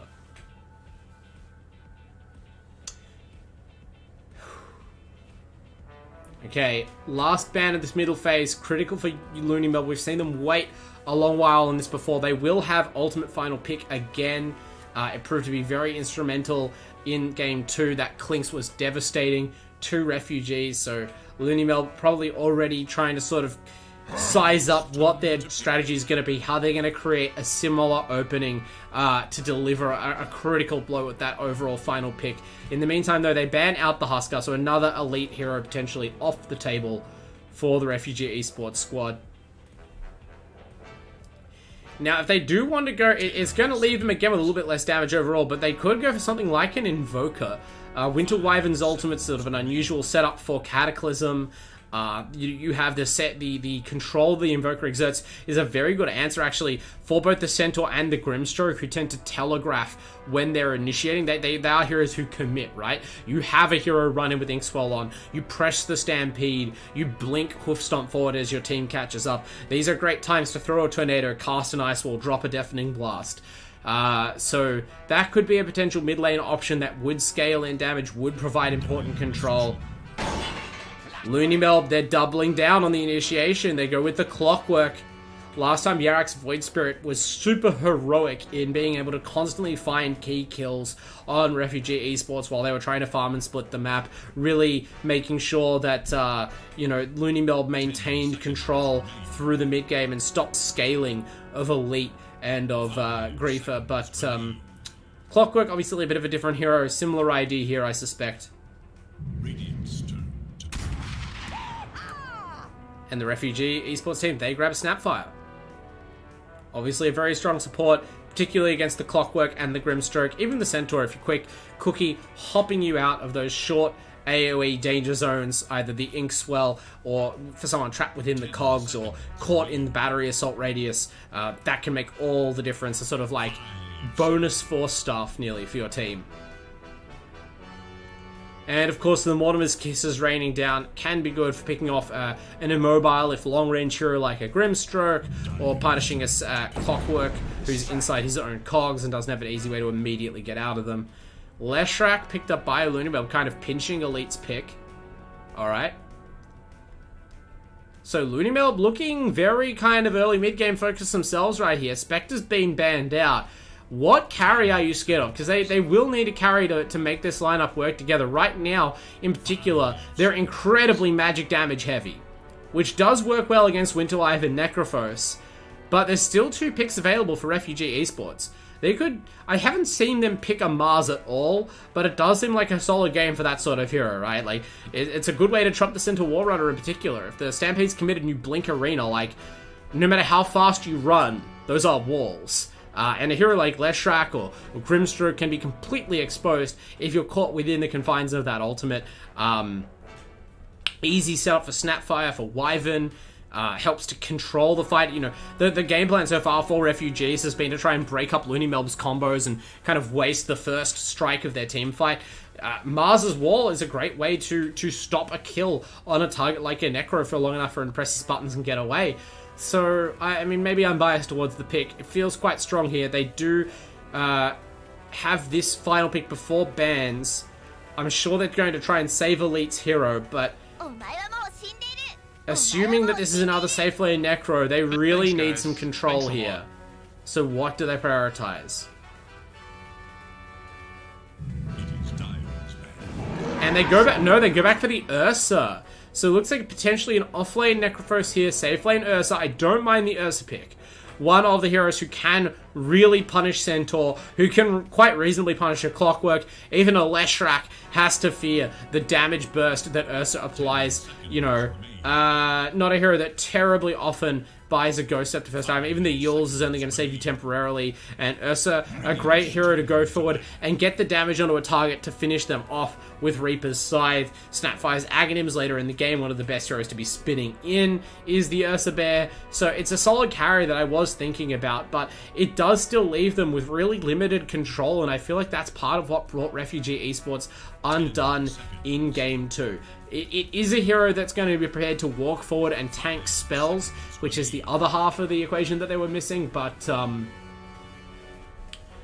know, it's very hard to have a Dota draft that has everything, that has no perceivable flaws.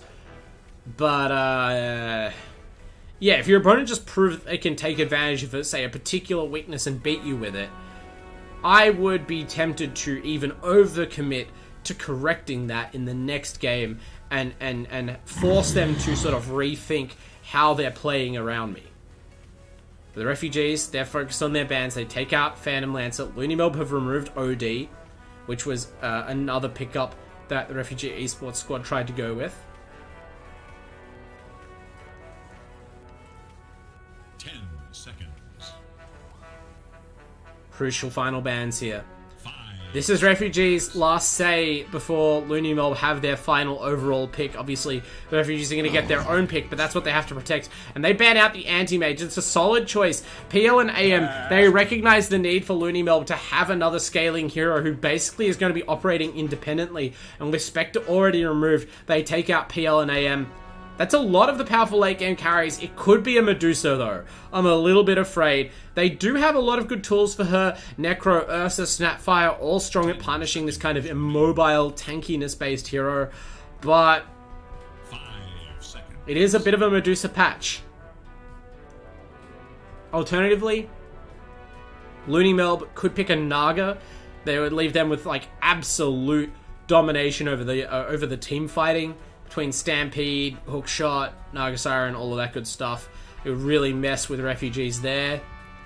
A lot of options on the table. Something like a Luna, like to act as a faster paced Medusa. They've just got such a strong front line between Centaur, Clockwork, and good damage, as well as some building pressure from the Leshrac already. They've got a very balanced opening from the draft, and all they need to do now is pick what time they want to win the game around, and then choose a carry who fills that timing. Refugees, I mean, I was saying that LoonyMelb are well insulated. They all deal magical damage. Refugee Esports going back for a bit more magical damage themselves. They grab a Lina. This is very likely to be core Lina this time, despite Kimbap's affinity for the hero. It could be a core Wyvern though, or a core, even a core Snapfire, I suppose. I'm expecting it to not be. Core Lina looking good here as a scaling, laning hero. Potentially going to give them the start they didn't have last time, and very hard to counterpick, right? Like, this is when the mid laner comes out, is when you know that your opponent is going to get the chance to set up on you and counterpick your mid laner. So you just grab something like a Lina that has very few hard matchups and can always just shove the lanes out and then go gank, so that you're minimizing that impact. They can even threaten a switch to a different hero like Necro if the mid lane matchup seems like it would be better, but I'm assuming this is going to be elite now, is Alina. Not a hero we've seen him play, but certainly one who can play the Boots of Travel style like the Lesh. And LoonyMelb, they grab the Weaver this time, so it is the first pick Grimstroke, last pick Weaver. Pretty funny stuff, and interesting to see Bog Finance take the Grimstroke. Means that we won't necessarily have the Grimstroke Weaver combo in the lane, assuming they hold their usual lane assignments by a player. But you always have to respect it throughout the game. Grimstroke Centaur, Grimstroke Clock, and Grimstroke Lesh are all also good combos. Just such a strong hero overall. And we know that Vorkor... Well, we know that Vorkor normally likes to farm, so this Weaver is a little bit of a departure from the normal carry style we've seen Vorkor play, but certainly I'm certain that Vorkor can play Weaver, and we've seen how much work the hero can do. So Refugees, facing a few of their own signature heroes here, are looking to just sort of play a similar game plan, this time a little bit less elusive, a little bit more teamfight focused, correcting a little bit for the mistakes of game 2, but mostly it's going to come down to the lanes again. Last time, they got kind of wasted by that Klink's pick and the pivot to the lanes that LoonyMelb applied. This time with the Lina, they're hoping to just lock it down, let Elite do his stuff, and carry them through another fight, like intense elimination game 3 to move forward in the tournament and face UOW.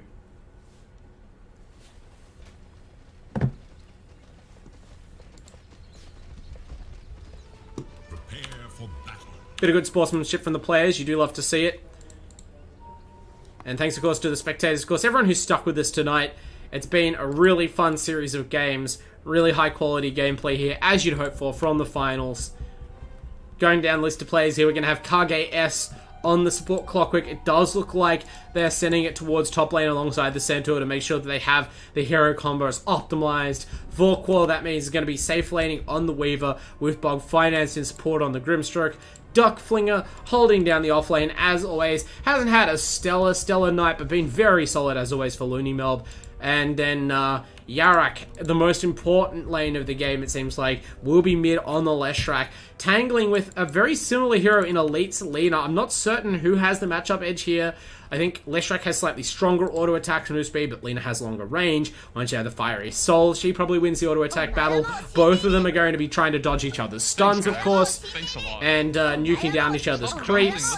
And, you know, with such similar heroes, it's going to come down to a lot of player skill, both in the laning phase and in when and how they rotate to the side lanes, inevitably, to try and make their impact there. Kimbap going to be playing on the Wyvern here, since the Lina has been claimed by his mid laner, and we've got Griefer on the Snapfire this time, which is not a core, I don't think, so that means that Griefer has had enough of playing core this game. It's going to be Tau on the Ursa and Legend Slayer on the Necrophos again here.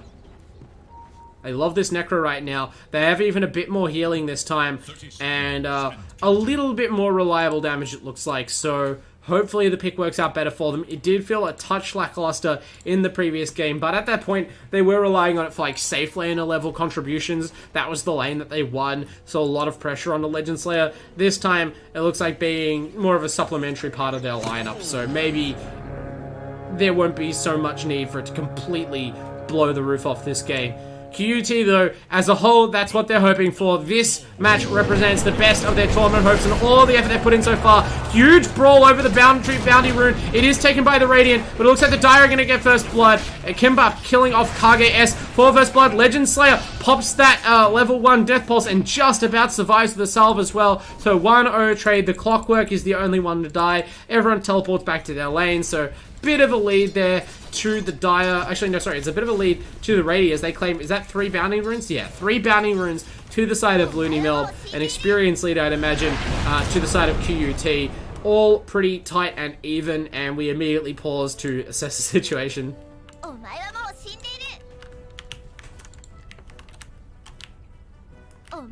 So this lane, Legend Slayer, already down hit points and a salve on the Necro. Gonna have to be regenerating up as fast as he can. Down some mana as well, but chose not to back off. Needs that XP. Kimbap gonna be a while before you have any sort of heal, and that's gonna really limit how they can play this bottom lane against the powerful Weaver Grimstroke duo. It's funny how these pre-horn skirmishes can affect things at times. Tau on the top lane gonna be trying to secure farm on the Ursa against this annoying KGS Clockwork. Even hopping over the trees there with the last of his mana, trying to get a catch as Griefer commits the little shredder. And we can see here the aggression is immediate as they see how low Legend Slayer is, but they successfully juke away from the Inkswell. Does no damage there. It does not get any stun, only minor damage. And I mean, it's a win, but it's a small win for Legend Slayer. Really needs to connect with a couple of creeps. Wasn't able to take the Heartstopper aura to get the on-kill health regen either, so just desperately hanging in there to try and get level 2 and ship some regen out from the base perhaps. KGS burns, doesn't it? Yeah, it turns out that even with Little Shredder and a Blightstone, it's tough to brawl with the Clockwork at level 1 when you're a support on support, and Legend Slayer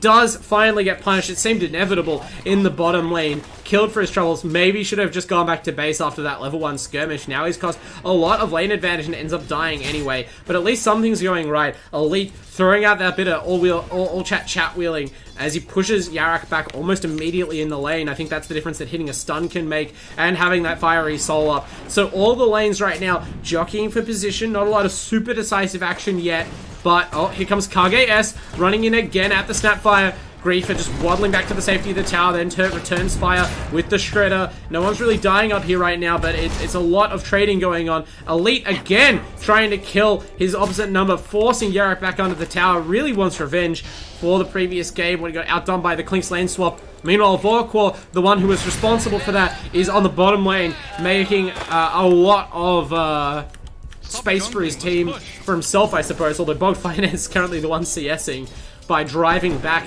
Legend Slayer and Kimbap. Overall, though, the CS is in favor of the Dire of QUT. Lina and Ursa winning their lanes. And Ursa, oh, I didn't think Tao would go for that. He almost killed Duckling, but ultimately KGS, the battery assault's doing just enough. Of course, that does leave the Clockwork in a perilous position, so they chop a lot of hit points on both of these heroes. Both off lanes doing it kind of tough at the minute. Legend Slayer finally having a couple of levels up is more able to participate in the lane, but the deficit is sizable, and this is a very strong combo between Weaver and Grimstroke, so we'll see how the lane evolves. I imagine, especially if Grimstroke takes the level in the Phantom's Embrace, it's going to get real tricky for Legend Slayer. But at least Elite is having a good time. Seems like the ultimate barometer of this QUT team. And, you know, as opposed to Game 2, doing much better on this Lina so far. Easily leading the CS and will be looking to, no doubt, make an impact in more than just the mid lane once levels allow.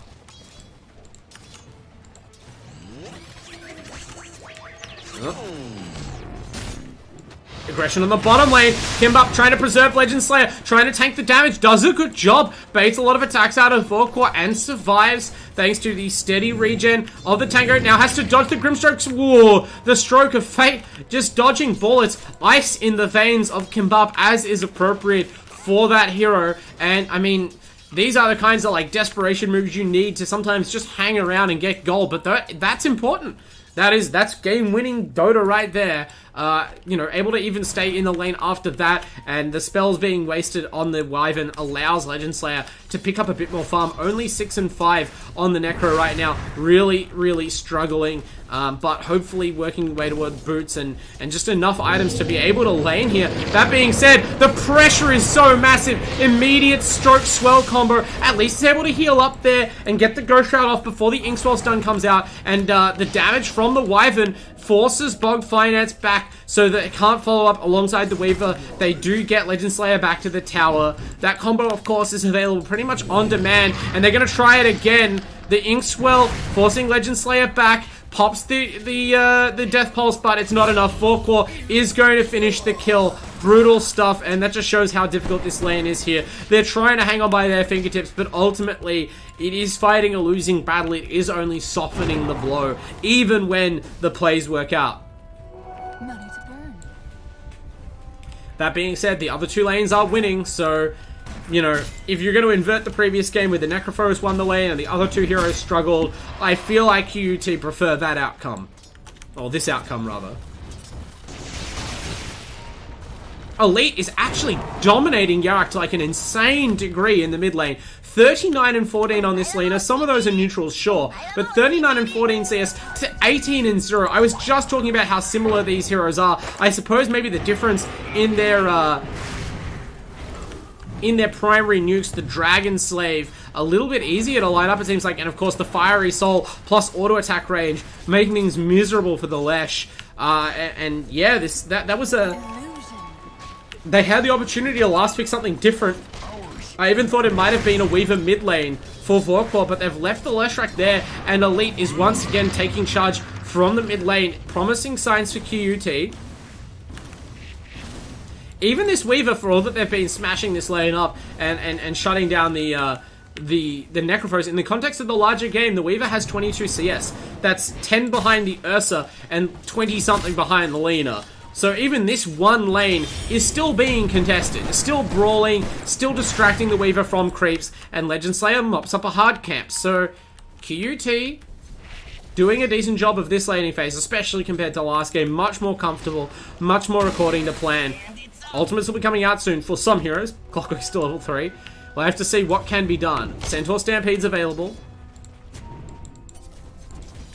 Lina, of course, chilling in the mid lane with Laguna Blade. Yarak has not skilled Diabolic Edict, so definitely not looking to rotate, looking to more sit in the lane and just sort of counter farm against the Lina, which makes it even more punishing that this lane situation has worked out so badly for him. See Kage S getting aggressive here, but yeah, it's sort of curious to see. Leshrac unfortunately doesn't have the capacity to, say, come top alongside Duckflinger and Clockwork, shove these heroes off the tower and take the safe lane tier 1, because there's no points in Edict.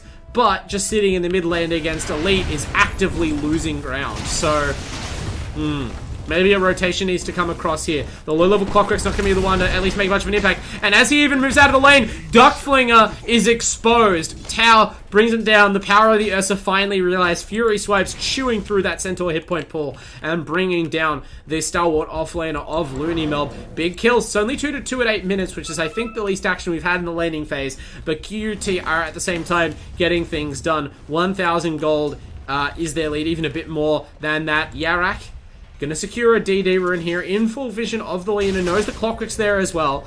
So you can see Griefer getting in a somewhat aggressive position. Could get the center as well. Okay, more action on the bottom lane, first of all, as they get the dive onto Legend Slayer, bring him down. No Reaper side, was probably trying to hang in the lane until that was available. Does not work out. The Wyvern avoids dying as well, and so now we're back to the top lane. Kage S goes in, baits the jump from Tau. They pull the trigger on Duckflinger. Good use there. That was very much a calculated bait. And now, despite the Stampede being down, they feel as though they've endured the worst. Snapfire's out of mana. Tau has to be to retreat. Also popped Enrage for that on the Ursa, a bit questionable. Doesn't boost your damage anymore, so that was pretty much just a sort of presuming there would be some sort of counterplay, but the counterplay was just to retreat.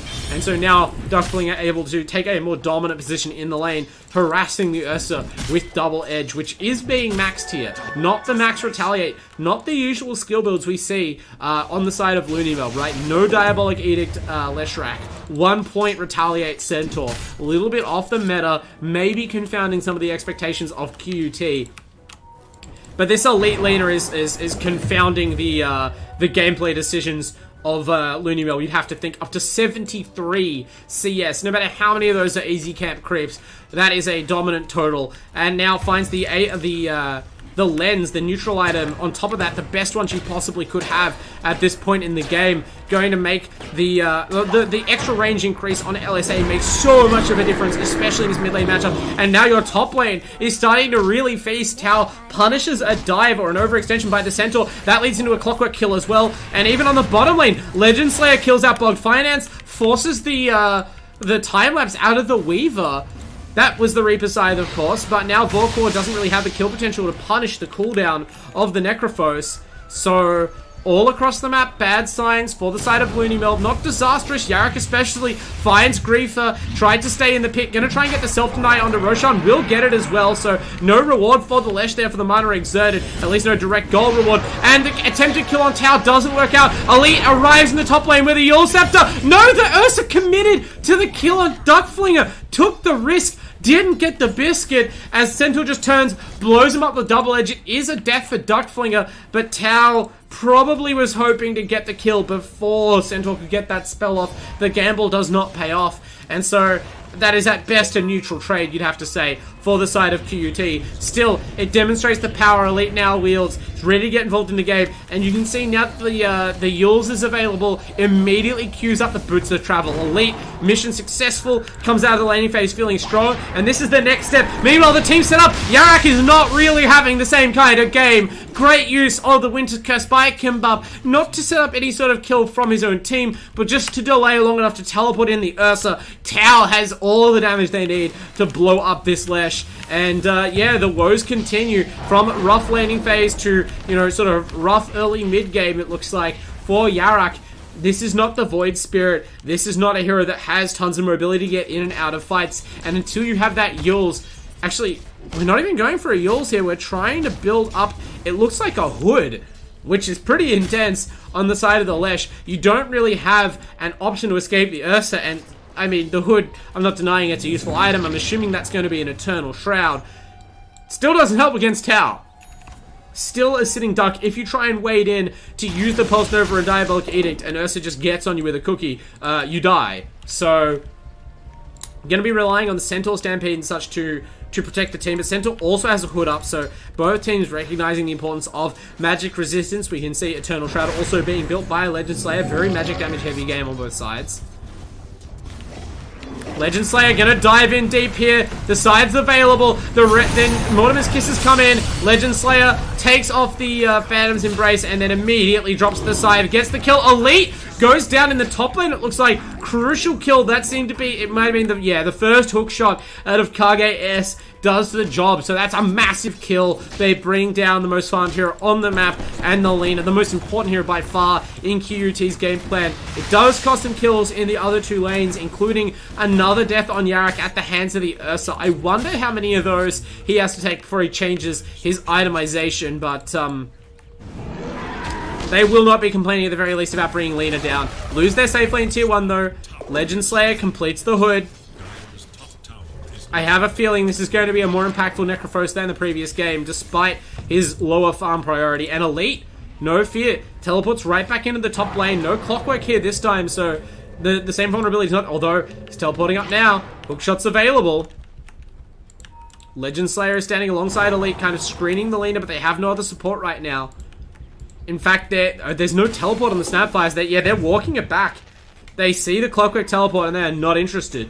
Right, these heroes do not line up well against the clock, not at this stage of the game, and so they just completely retreat from the top lane tier 1. Yarrick only has level 2 Diabolic Edicts. This tower will not go down quite as quickly as it could have. They still have plenty enough damage. In fact, checking for people in the trees, they're not aware the whole Dire team is in mid lane right now, setting up for a fight. They get the vision now. AEST positioning beautifully on the Clockwork. We haven't seen him take such a proactive role with the other picks he's had this series, but so far his Clockwork's looking pretty integral to the team right now. Chooses not to pull the trigger on the hookshot there. Maybe had the opportunity on Kimbap. Will they cancel this TP as they see that the S has retreated? They could try and force this action. There's gonna probably be a fight at this rune. The commission of the hookshot, it immediately gets stopped by the Yule Scepter into the Winter's Curse. I don't think this is a kill for QUT, but they do manage to absorb that hook shot. The dangerous initiation and the stampede, I think, was also used. Yes, so the two primary initiation tools of LoonyMelb are wasted there for the cost of basically a Winter's Curse. I think that's a favorable trade, especially as they're not poised to fight right now, QUT. They are spreading the map again. And Elite looking for a kill on Duckflinger. Duckflinger pipes, but he's taking tower shots instead. Eventually survives, but that was a scary moment. Ursus arrived from the top lane, so QT actually are ready to fight. Tau nearly has a defusal completed. They really like this item. And why wouldn't they? Actually, there's a kill on a Duckflinger. I don't even know where that happened. Maybe just a stray Mortimer's kiss from the side, perhaps. Yeah, looks like so. Snapfire just spies the Centaur and drops a fireball on him for the kill. Pipe on cooldown means that there's no, or Hood on cooldown means that there's no recourse. Kind of just embarrassingly punished for trying to linger at the team fight. Yeah, Duckflinger, it's been a tough series for him. Blink Dagger still a couple of 100 gold away. Meanwhile, Elite checking back in. Has the money for boots of travel, but hasn't purchased them yet. I'm not sure whether we're trying to save for travels plus buyback, which is now available, or whether Elite is actually considering changing the item build. I mean, you have 3k gold already. You could go straight for an axe, but no. There's the boots of travel are picked up. So Elite back in the role that they want him in every game, pretty much, it seems like, which is this sort of map control, split pusher, hero killer, just a super powerful mobile threat who's constantly shoving out lanes and challenging you to send multiple heroes to shut him down, because one hero alone is not safe. And with the travels, that's the integral piece of the puzzle. Now, Elite's going to line up a BKB to make sure that they're, you really can't challenge him. You've got to have a tool against the Clockwork. Could have gone for a 4-stop, but the BKB is more general purpose. And, at that point, we're going to see Elite really start playing confidently. Until then, AEST is still quite a threat. But they can always just catch Yarak in the behind the line of creeps with this deep ward, having taken early control of the Radiant jungle. And they find another kill on this Leshrac. Yarak's really struggling this game. I don't know about this Leshrac pick, whether it was originally meant as a support, or maybe whether Yarak just wasn't prepared for the Lina. Maybe they needed to pick a different hero to line up in the mid lane, but they tried their luck, and unfortunately Yarak has been exposed here. The more he dies as this hero falls behind, he just ceases to be survivable enough to really play the role he wants to. You can't wade into the fight with the ultimate. Oh, Elite almost finishes off Vorkor, narrowly lacking enough damage. The silence comes out, but the auto attacks with the DD rune almost finish off the Weaver. At the very least, they force out the time lapse, and now the team are looking to set up on bottom lane, but there's a mass TP coming from LoonyMelb. They sense this might be their opportunity. They do separate them. Tau gets cookied out of the way of the binding from Grimstroke. Now kind of jumps back in and ties up his support, but the damage has already been done. Despite the initiation, it's Yarak who falls first. They trade for Kimbap's kill, but this is the consequence of starting this train of deaths on this Leshrac, and additionally of committing to an item like Hood. An item like Yule's is just more dynamic. There's a higher ceiling on what that item can save you from, or a BKB can save you from. A Hood makes you just like mathematically more tanky, but it won't stop you dying in a situation where you were like, all they have to do is have 20% more damage at the fight, and you're still dead. It doesn't magically get you out of there. I mean, granted, they're of limited commitment to that fight. Vorkor is going to polish off the tier 2 tower in return for this commitment to bottom lane. But I still think QUT are pretty happy. They're up 4,000 gold, and they are destroying the enemy mid laner. So, this Leshrac is a glorified support at this point. He's not going to have the kind of game they were hoping. Yarak even just avoiding fights right now, not moving towards the bottom lane. They're going to concede this tier 2 tower, who ends up being sort of an extended tower trade. They're looking for an easier kill on the support, but AEST whiffed the hook shot. It hit, I think, a creep next to Kimbap. I don't think Kimbap had the Kimbap solution perhaps they have from a rune, and now they're going to punish that clockwork. It was a valiant attempt, but after the whiffed hookshot, there's no way out. And so they actually killed Yarrick as well. Tao finding that Leshrac again. I hate to... This is a weird sort of caster's curse, but the prediction of that hood not being helpful against the Ursa is just coming true time and time again. Those deadly claws bringing down their prey in a matter of seconds, and without any sort of mobility tool, there's really no way out for Yarrick, especially when his team are so spread. So this is going to be a Roshan kill. QUT slowly building confidence in this all-important Game 3. Is Yarrick 0-6? 0-6 on the Leshrac. Not just 0-6, 0-6 and 0 on your mid laner. No kill involvements for the Leshrac. That is horrific. And not just for the Leshrac, but like as a condemnation of your team's strategy overall, your itemization, how you're choosing to fight, a little bit of Yarrick's positioning. He is getting caught out a surprising amount. But part of that's even, like, the ward control, right? Like, this high ground ward, this deep ward that was originally placed may have expired or been de-warded. There's an even deeper ward that has set up this initiation under Duckflinger. Granted, that's a Centaur. Maybe you didn't want to initiate onto that. The Clockwork Cogs are actually going to break the Grimstroke Soul by an interesting interaction there, but it doesn't really matter. They overcommitted a little bit too deep. They do finish off the Centaur, but it's the cost of both their supports, and Tao immediately realizes this is rough stuff. They got a little bit cocky with their Aegis there, and went in on a difficult target in a spot where they did not have perfect vision, where the enemy team could easily reach, and where their leader was not prepared to join the fight, or their Necrophos. In the end, though, it's not going to cost them too much. Just supports going down, and Legend Slayer, you know, the cause, to talk about them for a minute, nearly has Guardian Greaves completed at 20 minutes. Tao building towards a BKB. Lina also pretty much has hers. They're going to have another multiple BKB timing. This one a lot stronger than the last, and you know, if they want to push in this bottom lane, they could make it a high ground push off of that BKB window. Scary stuff for LoonyMelb. They're not out of this game, but it's also not easy to see exactly who is taking charge here. Duckflinger going to be able to do his job, building towards that pipe, has the blink completed. The safe lane Weaver, Vorkor, looking strong with Maelstrom and Yasha, definitely in a position to farm, even has the Possessed Mask, so that's their late game insurance. But if you look at the net worth chart, he's still behind the Lina and the Ursa, significantly behind the Lina, and when you look at the collateral on the map, his team doesn't have a lot of ground left to give. Weaver is not like an ideal solo carrying hero, especially in the later game against multiple farm targets. There's no way you can just blow up everyone on the side of QUT who's a threat to the Weaver, and that means that it's going to be difficult to stand and deliver and really pump out enough damage for the entire team. You're meant to be able to rely on the Yarrick Leshrac to provide you backup, but as we've already discussed, this Leshrac is really struggling to feel like a core, especially now that the BKB is available at least on Elite. The Ursa still a couple of minutes away from his, but I think they're comfortable holding the current status of the map until those are both ready. Then we will see some fireworks fly.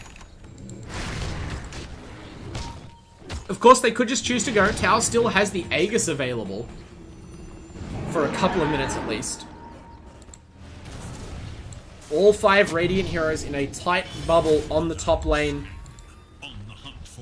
Lina playing on the top side as privileged by her boots of travel. Now joining the team. Teleports in the mid in full view of the clock. Kage S does not want any of this. They know from experience Tao is always wrapping around the side looking for more vulnerable targets. They do initiate now though, but the Lina BKB is there. It does not save the Leshrac. Only the momentary stun from the hookshot works. And now the hookshot is also punished. Kage S dies again, just trying to bail out his teammate. But nothing can help Yarrick now. 0-7 and 2's finally got some assists on the board at least after that last engagement in the jungle. But it is dire straits for the side of LoonyMelb, and they don't even have the beautiful soothing guitar notes of Mark Knopfler to play them out here. If they lose, they are going home in sad, sullen silence. Bogged Finance responsible for protecting the higher ground since no one can protect the tier 2 anymore. It's gone in the mid lane. 2 lanes now exposed. The tier 3s looking like the next target.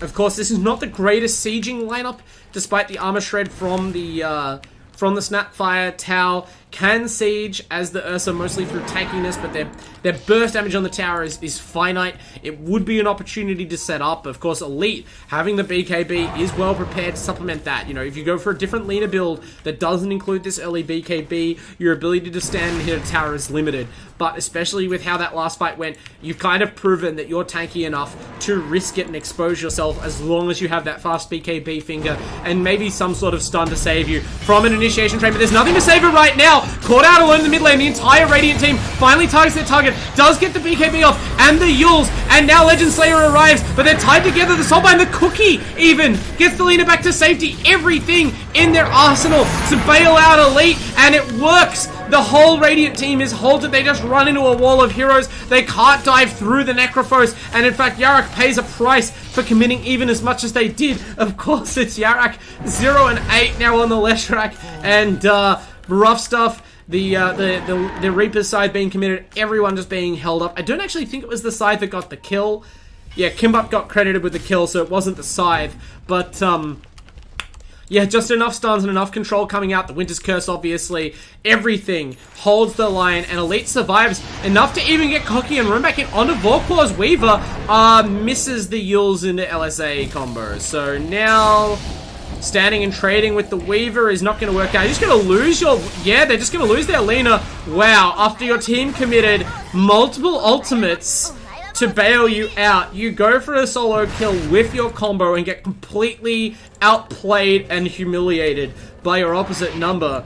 I'm not going to say that that's going to have like a psychological impact on how this match evolves, but Elite maybe going to take that as a sign to play a little bit more carefully. Certainly not something that you needed to do at all. Even continue to commit after whiffing the combo, but I mean, Vorkor will be happy. Second highest net worth in the game. The Lena's the only one ahead of him, so any sort of direct gold transfer between those heroes is very good for LoonyMelb. And again, those 5 heroes, they're just playing in each other's jungles at all times. These teams understand each other's styles, playing kind of similar ones here, especially with the drafts that they've selected. But it is still a 5,000 gold advantage to QUT, and they are setting their sights on the high ground. Still a couple of minutes at least until Roshan's back up. So the ultimate reward for LoonyMelb for controlling the top half of the map sort of isn't on the cards right now. They're not gaining anything directly from sitting here in the Dire jungle other than not being exposed to the Dire team. And Elite returns to the spot they caught him last time, but this time the side of QT are much closer. They've smoked up to the Radiant Triangle. Ducklinger blinks into them. Instant attempt to stampede away as he realized almost before they did how much trouble he was in. But Kimbap turns and the Aether Lens reaches across the room. A little bit of panic though. They assumed that there were more Radiant heroes there than there really were. Ducklinger was alone. They completely misread the positioning of QUT. So the Snapfire just kind of ultimates in a broad circle, trying to find other heroes. As it happens, AEST kind of roamed over somewhat close to help out, and again, it's starting to become a pattern. Pays with his life, Elite dropping the Laguna Blade on him. Meanwhile, the actual cause were attempting to get some sort of exchange by punishing with the tier 3 tower, but they don't quite have the firepower to bring it down. Vorkor much more suited to farming with the Cinia and the Maelstrom rather than tower killing at this point, and mass TPs are able to scramble them off before the tower actually falls. So another win for QT. Their gold lead has been steady at 5k for a good few minutes, so it's certainly not like a back-breaking lead as we saw in game 1. It hasn't started really snowballing out of control, but Elite is definitely starting to snowball. Has the Enchanted Quiver on top of everything else. Might be exchanging that for a Psychic... Oh no, the Psychic Headband's found by Yarak. That'll be huge. Maybe a little bit of extra cast range will help him survive longer. Even rocking the Philo Stone to try and desperately bring some gold into this impoverished Leshrac. This is when I've mentioned in other games that Leshrac has a low floor and it never comes to pass, I feel like I might be out of date with my analysis. But no, this is the worry when you pick mid-Lesh, is that this happens to you and then you are useless. Like, your team cannot rely on you as anything other than maybe a ranged stun. At least they have other frontliners there for you to hide behind. But, you know, you're not getting value from your Pulse Nova in fights. You're not getting to really aggressively utilize your Yules to hunt for pickoffs. You're not getting to Diabolic Edict down these towers unless your team already did the hard work and want to fight for you. So a lot of what you picked this Leshrac for is kind of gone because of how rough the laning phase and sort of early game went. And, in contrast, you have to watch Elite run wild on this Lina. Went for the play on Bog Fire Dance. Bog Fire Dance gets bailed out by the Clockwork, so they respect that Lina. They run away from her. That was not a kill they could take. It's all they can do just to avoid feeding her more. But she protects the outpost, so the experience advantage, if not the gold advantage, is steadily increasing on the side of QUT. Lina now has that Crystallis finish, building towards a Daedalus, and then setting her sights on a Satanic. So Elite is fully intending to carry this game, and at least with how things are right now, that embarrassing death to the Weaver notwithstanding, looks good to do it.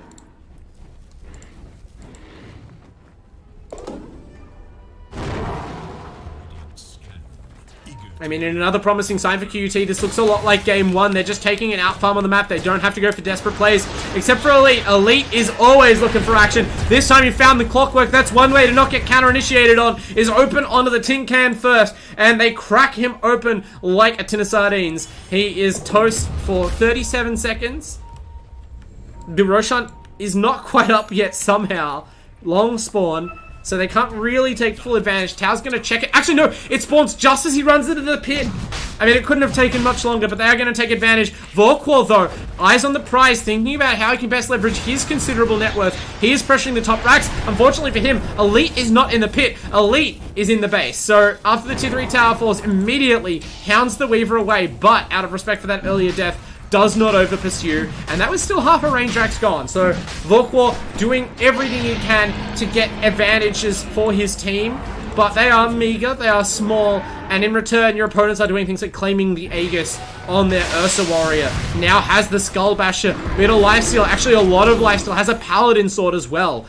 Meanwhile, Legend Slayer is rocking the Titan Sliver. Interesting setup with the neutral items. I'm not going to criticize it, it's not wrong. You could easily swap those on the heroes or even hand the Paladin Sword to the Lina. But, she seems content with the Enchanted Quiver for now. Might regret not having the Spider Legs, but has the BKB to pop, and Vorkwall doesn't quite have the physical damage to bring her down. Actually, a Stampede being popped as they realize that there's too many heroes in the mid lane. Yarak has the Shard available. That's one way to make the Leshrac impactful. Look at the size of that split earth. Just hammers it down onto 4 heroes. It's almost a ravage. And now Vorkwall is in the backlines. Tau in the front. Both carries attempting to zone the squishier heroes on their opposing teams. And it's going to be Weaver whose work pays off first. They bring down the Snapfire. Winter's Curse onto the Clockwork is going to preserve Kimbap for a while. They commit the Scythe even. But the buyback out of the Clockwork from KGS is going to, at least for now, diminish the impact of that spell. Still, the Radiant Retreat. Vorkwall is the one who's left behind though. Great Yule set to buy Elite as he shows up. It's a triple kill for Tau. That fight looked quite well organized for LoonyMelb, but in the end, the consequences are almost disastrous. They lose Vorkwall, of course. Sorry, Yarak, 0-9-3. This poor dude on the Leshrac having a rough game. He was so good in game 2 on the Void Spirit. He did so much work, even with relatively little net worth, but this hero is not the same as that hero. And with this little net worth, he's just food as the Leshrac. And instead, Elite, you know, hammering that Weaver there at the back end of the fight, kind of just got exposed, trapped as the rest of his team retreated. The Stampede was used at the outset of the fight, was not available to save him or reinitiate. And now, with no Weaver for 30 seconds, there's no buyback. I think that QUT are realizing this. Look at the Daedalus Lina punch the building's Fiery Soul. What a spell. Remember when that got added to the game? Ice Frog, you madman. Just turning this already good nuker into a late game damage cannon. That's all they need to bring down the first melee racks of the game. And QUT, I mean, the game 1 was terrific, but game 2 is equally kind of shaky. They didn't like crumble completely as a team, but it definitely looked like something didn't add up for them. It's the kind of defeat that you have to kind of rally from specifically, and they have rallied. They went right back to their game 1 game plan. They found this Lina pick for Elite that's worked out much better overall. Just Leshrac substitute. I can't believe it's not Leshrac brand mid-hero. And almost shades of TI5, right? You steal the Leshrac away and just get insanely punished by the Leshrac player for daring to pick their hero. And just like in that, we're going big on the mid lane here. Elite farming up all the way, even stealing his team's book, trying to reach that level 5 talent. I'm assuming we'll see 150 attack range. That would be really, really devastating. Obviously, a hero like Weaver can slip in and out of that range pretty easily, but like the Centaur, right, becomes perilously difficult to find blink stomps and even hook shots when Lina is able to just stand so far out of the fight. And now that these damage items are starting to come out, you will be punished very quickly. It's not just about one hero getting comboed if you can't get onto Elite. It's your whole team who are getting essentially sniped to death. Vorkor doing the only thing he knows how, back in the top lane, still not itemizing primarily for backdoor. No Death Slate or anything like that. Has the Eye of Skadi ready. Just seems to be the Weaver item. Can't fault it. Here's Elite, of course, to scare him off. Trying to preserve that range barracks. Just on a skerrick of health.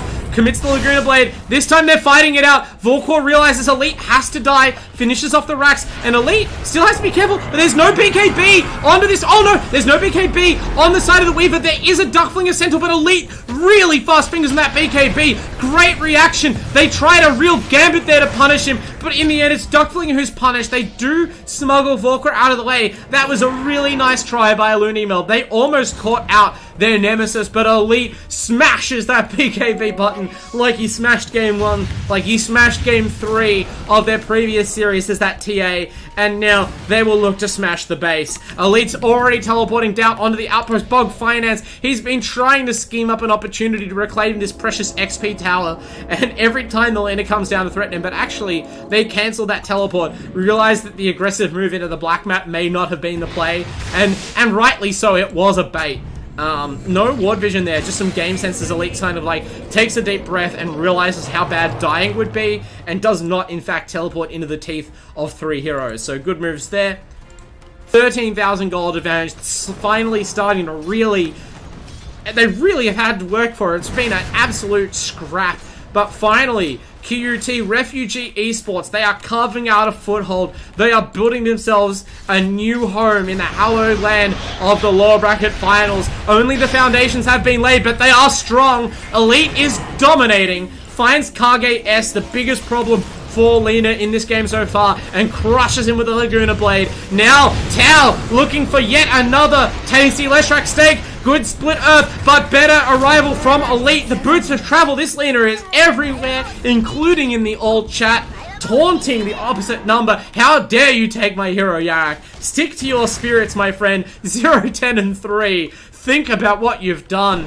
And unfortunately for Yarak, there may not be many more chances for redemption. 2 heroes dead, no buybacks on either of them. Towers in the base. They're disarming him with Duckflinger's halberd. But Duckflinger, like for most of this series, can only really set up for what the rest of his team has to lay down. And in game 3, that's proving to be not a lot. This Vorkor Weaver, like I said at the start, it's not really a Vorkor hero. They're used to this hero being a Juggernaut or a Spectre, a hero with a higher damage cap in team fights. Weaver just cannot really shred a whole team fast enough, cannot solo kill a whole team at the back end of a fight in most situations, and that is proving punishing because no one else on this LoonyMelb side is doing any sort of damage right now. They buy back on the Leshrac, so Yarak further into economic hell. Has the BKB now at least, has some sort of items, but you're never finishing that Skadi, man. It's very unfortunate. Meanwhile, both opposing carries, actually Lina did not buy a Satanic, went back for a Scythe of Vice out of respect for this Weaver. Vorkor gonna walk himself up to the secret shop. Looks, I'm not sure why that courier was out there, scouting perhaps. They're gonna see this Lina Hex, so I don't imagine that Vorkor is going to expose himself to anything too dangerous, but there is still no BKB on this Weaver. They're trying to save for it. No Lincolns. Nothing that would help preserve him against the Hex, other than the status reduction on the Cine. So difficult moments for Vorkor. At least so far, they've been able to rely on him to mostly beat the Lina one-on-one. and that's been how they've been able to take away this top range racks at least. But the Boots of Travel gameplay from Elite, this, if they do advance to the next round, I don't want to write off LoonyMelb too soon, but if they do, this is what UOW are going to have to take away from the replays. This is what they have to shut down. You can't let Elite have this kind of, like, Boots of Travel mid lane hero where he's constantly taking the greatest, most efficient, you know, bounty he can from the map. He's either shoving out available lanes when his team's behind, he's hunting any hero he can kill, he's shoving towers that are left unprotected, he's like finding ways to really kind of square the circle, touch every part of the Dota pentagram for his team, and that's just devastating. Like, when that hero is also globally mobile, very difficult to contend with. They're going to try and make a play on someone else for once. They go onto the Snapfire. Lina is there, but good control from Yarak is shutting down Elite. The rest of QUT are arriving though on the backlines. KGS goes down. Elite unleashing with the BKB and a double damage rune. How much more can he get going? Of course, Tau being ultra sturdy as the Ursa this game, mostly preying on the Lesh, but up to 11-1 himself on the Ursa. They frighten away the rest of the team. Predictably, KGS and Yarak are the ones to actually die, but it's starting to get really tricky for the side of LoonyMelb. Elite using that DD to frighten off Vorkor. No chance of getting this melee racks. Burns, doesn't it? And does in fact go all the way home, teleporting out on the Weaver. So I mean, even if you chisel away this melee racks, it's definitely not like the swing that the early racks was in game 2, where you kind of caught QUT with their pants down, with no sort of game plan on how to defend. It would just be that the Lina teleports around the map a little bit more.